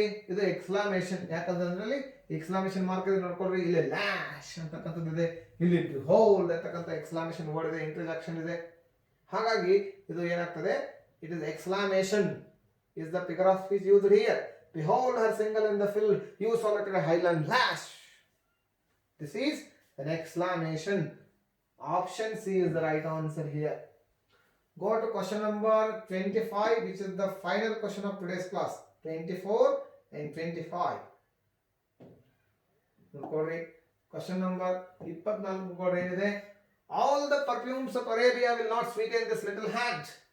Identify the figure of speech here. ಅರೇಬಿಯಾದಲ್ಲಿ ಇರ್ತಕ್ಕಂಥ ಎಲ್ಲಾ ಪರ್ಫ್ಯೂಮ್ಗಳು ಈ ಒಂದು ಚಿಕ್ಕ ಕೈಯನ್ನು ಏನ್ ಮಾಡಕ್ ಆಗೋದಿಲ್ಲ, ಅದಕ್ಕೆ ಇರ್ತಕ್ಕಂಥ ವಾಸನೆಯನ್ನ ಕಡಿಮೆ ಮಾಡಕ್ ಆಗೋದಿಲ್ಲ. All the perfumes of Arabia will not sweeten in this little hand. ನೋಡ್ರಿ, ಒಂದು ಚಿಕ್ಕದಾಗಿರ್ತಕ್ಕಂಥ ಒಂದು ಸೆಂಟ್ ಬಾಟಲ್, ಅದರಲ್ಲಿರ್ತಕ್ಕಂಥ ಒಂದು ಚಿಕ್ಕ ಸ್ಪ್ರೇ ಏನು ಮಾಡ್ತದೆ, ಎಷ್ಟೋ ಅನ್ಪ್ಲೀಸೆಂಟ್ ವಾಸನೆಯನ್ನ ಹೋಗಲಾಡಿಸಿ ಪ್ಲೀಸೆಂಟ್ ವಾಸನೆಯನ್ನ ತರ್ತದೆ. ಹಾಗಾದ್ರೆ Arabia is famous for science. Arabia is famous for science. You all know that. Arabia ಅಂತಕ್ಕಂಥ ದೇಶ ಪರ್ಫ್ಯೂಮ್ಗಳಿಗೆ ಅತ್ಯಂತ ಪ್ರಸಿದ್ಧಿಯನ್ನು ಹೊಂದಿರತಕ್ಕಂಥ ದೇಶ. ಅಲ್ಲಿರ್ತಕ್ಕಂಥ ಎಲ್ಲಾ ಪರ್ಫ್ಯೂಮ್ಗಳನ್ನು ತಂದರೂ ಸಹಿತ ಈ ಒಂದು ಚಿಕ್ಕ ಕೈಯನ್ನು ನಾವೇನ್ ಮಾಡೋಕ್ಕಾಗೋದಿಲ್ಲ, ಅದಕ್ಕಿರ್ತಕ್ಕಂಥ ರಕ್ತದ ಕಲೆಯನ್ನ ಏನ್ ಮಾಡೋಕ್ಕಾಗೋದಿಲ್ಲ, ಹೋಗಲಾಡಿಸಕ್ಕೆ ಆಗೋದಿಲ್ಲ ಅಂತಕ್ಕಂಥದ್ದು ಒಂದು ವಾಕ್ಯ ಇದು. ವಿಲಿಯಂ ಶೇಕ್ಸ್ಪಿಯರ್ ಬರೆದಿರತಕ್ಕಂಥ ಒಂದು ಡ್ರಾಮಾದಲ್ಲಿ ಬಂದಿರತಕ್ಕಂಥ ಒಂದು ವಾಕ್ಯ ಇದು. All the perfumes of the Arabia will not sweeten this little hand. ಯಾವನೊಬ್ಬ ವ್ಯಕ್ತಿ ಒಬ್ಬನನ್ನ ಕೊಲೆ ಮಾಡಿರ್ತಾನೆ, ಆ ಕೊಲೆ ಮಾಡಿರ್ತಕ್ಕಂಥ ಸಂದರ್ಭದಲ್ಲಿ ಅವನ ಕೈಗೆ ರಕ್ತದ ಕಲೆ ಇರ್ತದೆ, ಅದರ ಕಲೆ ಹೋಗೋದಿಲ್ಲ. ಇದು ಒಂದು ಅರ್ಥದಲ್ಲಿ ಏನ್ ಹೇಳ್ತಾ ಇದೆ, ಆ ಒಂದು ವ್ಯಕ್ತಿ ತಪ್ಪಿಸ್ಕೊಳ್ಳಿಕ್ಕೆ ಸಾಧ್ಯ ಇಲ್ಲ ಅಂತೇಳಿ ಆ ಡ್ರಾಮಾದಲ್ಲಿ ಸೀನ್ ಅದು. ಹಾಗಾದ್ರೆ ಇದು ಏನನ್ನ ಎಕ್ಸ್ಪ್ರೆಸ್ ಮಾಡ್ತಾ ಇದೆ, ಯಾವ ಒಂದು ಫಿಗರ್ ಆಫ್ ಸ್ಪೀಚ್ ಆಗ್ತದೆ ಅದು? ಇದು ಮೆಟಾಫೋರ್ ಆಗೋದಿಲ್ಲ. ನಿಮ್ಗೆ ಗೊತ್ತಿದೆ ಮೆಟಾಫೋರ್ ಅಂತಂದ್ರೆ ನನ್ ಆಫ್ ದ ಅಬೋವ್ ಆಗೋದಿಲ್ಲ. ಯಾಕಂದ್ರೆ ಯಾವುದೋ ಒಂದು ಇದೆ ಇಲ್ಲಿ, ಎಲಿಟ್ರೇಷನ್ ಮತ್ತು hyperbole. Hyperbole, hyper ಅಂತಂದ್ರೆ ಹೈಪ್ ಆಗಿ ಎಕ್ಸಾಗರೇಟ್ ಆಗಿ ಮಾತಾಡ್ತಕ್ಕಂಥದ್ದು, ಅತಿಶಕ್ತಿಯನ್ನ ಮಾಡ್ತಕ್ಕಂಥದ್ದು. ಹಾಗಾಗಿ ಹೈಪರ್ ಬೋಲೆ. ನೋಡ್ರಿ, all the perfumes of Arabia will not sweeten this little hand. I beat you 1000 times. 1000 times ಯಾರನ್ನಾದ್ರೂ ನಾವು ಹೊಡ್ಲಿಕ್ಕೆ ಸಾಧ್ಯ ಇದೆಯಾ? ಆದ್ರೆ ನಾವು ಅದನ್ನು ಎಕ್ಸಾಗರೇಟ್ ಮಾಡಿ ಹೇಳ್ತೇವೆ. I beat you 1000 times if you don't work hard. ಇದು ಎಕ್ಸಾಗರೇಟ್ ಮಾಡಿರ್ತಕ್ಕಂಥ ಒಂದು ವಾಕ್ಯ. ಹಾಗಾಗಿ ಇಲ್ಲಿ all the perfumes of Arabia will not sweeten this little hand. So here option A is the right answer. You go and watch the videos one more time so that you can revise and you will be able to answer these kinds of questions in your upcoming examinations. Only if you look at the analysis of question paper video, it will not work out. So whatever syllabus has been discussed so far and whatever videos are available to you, go and watch all those videos one more time so that you can very easily understand these kinds of questions. So let's come to the final question of today's class, that is question number 25. The intonation in what do you do for a living? ಇಲ್ಲಿ ವಾಕ್ಯ ಓದ್ಕೊಳ್ರಿ. What do you do for a living? The intonation in what do you do for a living? ಯಾವುದಿದೆ, ಏನು intonation ಇದೆ ಇಲ್ಲಿ, ಯಾವ ಒಂದು sound ಏನಿದೆ ಇಲ್ಲಿ, ಏನು ವೇರಿಯೇಷನ್ ಇದೆ, ಏನು ಇಂಟೋನೇಷನ್ ಇದೆ, ರೈಸಿಂಗ್ ಇದೆಯೋ, ಏರ್ತಾ ಇದೆಯೋ, ಅಥವಾ ಫಾಲಿಂಗ್ ಅಂಡ್ ರೈಸಿಂಗ್ ಇದೆಯೋ, ಏರಿ ಇಳಿತಾ ಇದೆಯೋ, ಅಥವಾ ರೈಸಿಂಗ್ ಅಂಡ್ ಫಾಲಿಂಗ್ ಏರಿ ಇಳಿತಾ ಇದೆಯೋ, ಅಥವಾ ಇಳಿದು ಏರ್ತಾ ಇದೆಯೋ, ಅಥವಾ ಫಾಲಿಂಗ್ ಅಥವಾ ಫ್ಲಾಟ್ ಆಗಿದೆಯೋ. ಮಾತನಾಡ್ತಿರ್ತಕ್ಕಂಥ ಸಂದರ್ಭದಲ್ಲಿ ವಾಕ್ಯಗಳಲ್ಲಿ ರೈಸಿಂಗ್ ಮತ್ತು ಫಾಲಿಂಗ್ ಇರ್ತದೆ, ಫಾಲಿಂಗ್ ರೈಸಿಂಗ್ ಇರ್ತದೆ, ಫಾಲಿಂಗ್ ಇರ್ತದೆ ಕಂಪ್ಲೀಟ್ಲಿ, ರೈಸಿಂಗ್ ಇರ್ತದೆ. ಹೇ ಕಮ್ ಹಿಯರ್ ರೈಸಿಂಗ್ ಇದೆ, ಸಿಟ್ ಹಿಯರ್ ಫಾಲಿಂಗ್ ಇದೆ. ಗೊತ್ತಾಯ್ತಲ್ಲ? ಇಂಟೋನೇಷನ್ ಮಾಡ್ತಿರ್ತೇವೆ, ವೇರಿಯೇಷನ್ ಮಾಡ್ತಿರ್ತೇವಲ್ಲ ಸೌಂಡ್ನಲ್ಲಿ. ಫಾರ್ ಎಕ್ಸಾಂಪಲ್ ಏನಂದ್ರೆ ವೇರಿಯೇಷನ್ ಅಂತಂದ್ರೆ ಏನು, ಇವಾಗ ನೀವು ನಿಮ್ಮ ಆಂಡ್ರಾಯ್ಡ್ ಮೊಬೈಲ್ನಲ್ಲಿ ಸಾಂಗನ್ನು ಕೇಳ್ತಾ ಇರ್ತೀರಿ, ಆ ಒಂದೊಂದು ಆ್ಯಪ್ನಲ್ಲಿ ಏನಿರ್ತದೆ ಸಾಂಗ್ ಯಾವ ರೀತಿಯಾಗಿ ಸೌಂಡ್ ವೇರಿಯೇಷನ್ ಆಗ್ತಿರ್ತದೆ ಅದರ ಒಂದು ಸಿಂಬಲ್ ಬರ್ತದೆ, ನೋಡ್ತಾ ಇರ್ಬೇಕು ನೀವೆಲ್ಲ. ಫಾರ್ ಎಕ್ಸಾಂಪಲ್ ಐಸಿಯುನಲ್ಲಿ ಯಾವುದಾದ್ರೂ ಒಂದು ಪೇಷಂಟನ್ನು ಇಟ್ಟಿರ್ತಾರೆ ವೆಂಟಿಲೇಷನ್ ಮೇಲೆ, ಅಲ್ಲಿ ಹಾರ್ಟ್ನ ಬೀಟ್ಸು ವೇರಿಯೇಷನ್ ಆಗ್ತಾ ಇರ್ತದೆ, ನೋಡ್ಬೇಕು ನೀವು. ಅದೇ ರೀತಿಯಾಗಿ ಮ್ಯೂಸಿಕ್ನಲ್ಲಿ ಸಹಿತ ಇರ್ತದೆ. ಹಾಗೆ ನಾವು ಮಾತನಾಡ್ತಿರ್ತಕ್ಕಂಥ ಧ್ವನಿಯಲ್ಲಿ ಸೌಂಡ್ನಲ್ಲಿ ವೇರಿಯೇಷನ್ ಇರ್ತದೆ, ಏರ್ ಇಳಿತಾ ಇರ್ತದೆ. ಆ ರೀತಿಯಾಗಿರ್ತಕ್ಕಂಥ ಏರ್ ಇಳಿತಾ ಇದೆ. ಇಲ್ಲಿ ಏರಿಕೆ ಇದೆಯೋ ಅಥವಾ ಇಳಿಕೆ ಇದೆಯೋ, ಅಥವಾ ಏರಿಕೆ ಮತ್ತು ಇಳಿಕೆ ಇದೆಯೋ, ಅಥವಾ ಇಳಿಕೆ ಮತ್ತು ಏರಿಕೆ ಇದೆಯೋ ಅಂತಕ್ಕಂಥದ್ದು ಕಂಡುಹಿಡಿಯಬೇಕಾಗಿದೆ ನೀವಿಲ್ಲಿ. ಹಾಗಾದ್ರೆ ನೋಡ್ಕೊಳ್ರಿ, ಮತ್ತೊಮ್ಮೆ ಈ ವಾಕ್ಯವನ್ನು ಓದ್ಕೊಡ್ರಿ. What do you do for living? What do you do for living? Falling ಇದೆ. What do you do for living? ಇಲ್ಲಿ ಫಾಲಿಂಗ್ ಇದೆ, option B. What do you do for living? ಈ ರೀತಿಯಾಗಿ ಪ್ರಶ್ನೆಯನ್ನು ಮಾತಾಡ್ತಿರ್ತೀರಲ್ಲ, ನೀವೇನು ಮಾಡ್ತಾ ಇದ್ದೀರಿ, ಏನು ಮಾಡ್ಕೊಳ್ತಾ ಇದ್ದೀರಿ, ಲಿವಿಂಗ್ ಏನು ಮಾಡ್ಕೊಳ್ತಾ ಇದ್ದೀರಿ? What do you do for living? So ಇಲ್ಲಿ ಏನಿದೆ, ಫಾಲಿಂಗ್ ಇದೆ, ಇಂಟೋನೇಷನ್ ಏನಿದೆ, ಕೆಳಗೆ ಹೋಗ್ತಾ ಇದೆ, ವೇರಿಯೇಷನ್ ಏನಾಗ್ತದೆ, ಕೆಳಗೆ ಹೋಗ್ತಾ ಇದೆ, ಏರ್ತಾ ಇಲ್ಲ ಇಲ್ಲಿ. Hey come here, hey come here, rising and falling. Hey look that rising. ಈ ರೀತಿಯಾಗಿ ನೀವು ಪ್ರಾಕ್ಟೀಸ್ ಮಾಡಬೇಕು. ಇದನ್ನೆಲ್ಲ ನೀವು ಆ ರೀತಿಯಾಗಿರ್ತಕ್ಕಂಥ ಲಿಸ್ನಿಂಗ್ ವಿಡಿಯೋಗಳನ್ನು ತೆಗೆದುಕೊಂಡು, ಲಿಸ್ನಿಂಗ್ ಕ್ಲಿಪ್ಸ್ಗಳನ್ನು ತೆಗೆದುಕೊಂಡು ಕೇಳಬೇಕು. ಅಂದಾಗ ಮಾತ್ರ ಇದು ಗೊತ್ತಾಗುತ್ತೆ. ಅದನ್ನ ಪ್ರಾಕ್ಟೀಸ್ ಮಾಡಿ. So dear friends, this is all about question paper analysis of 2017 and 18, 25 questions. In my next video, I will come out with 25 more questions. Till then, take care. Goodbye. Jai Hind.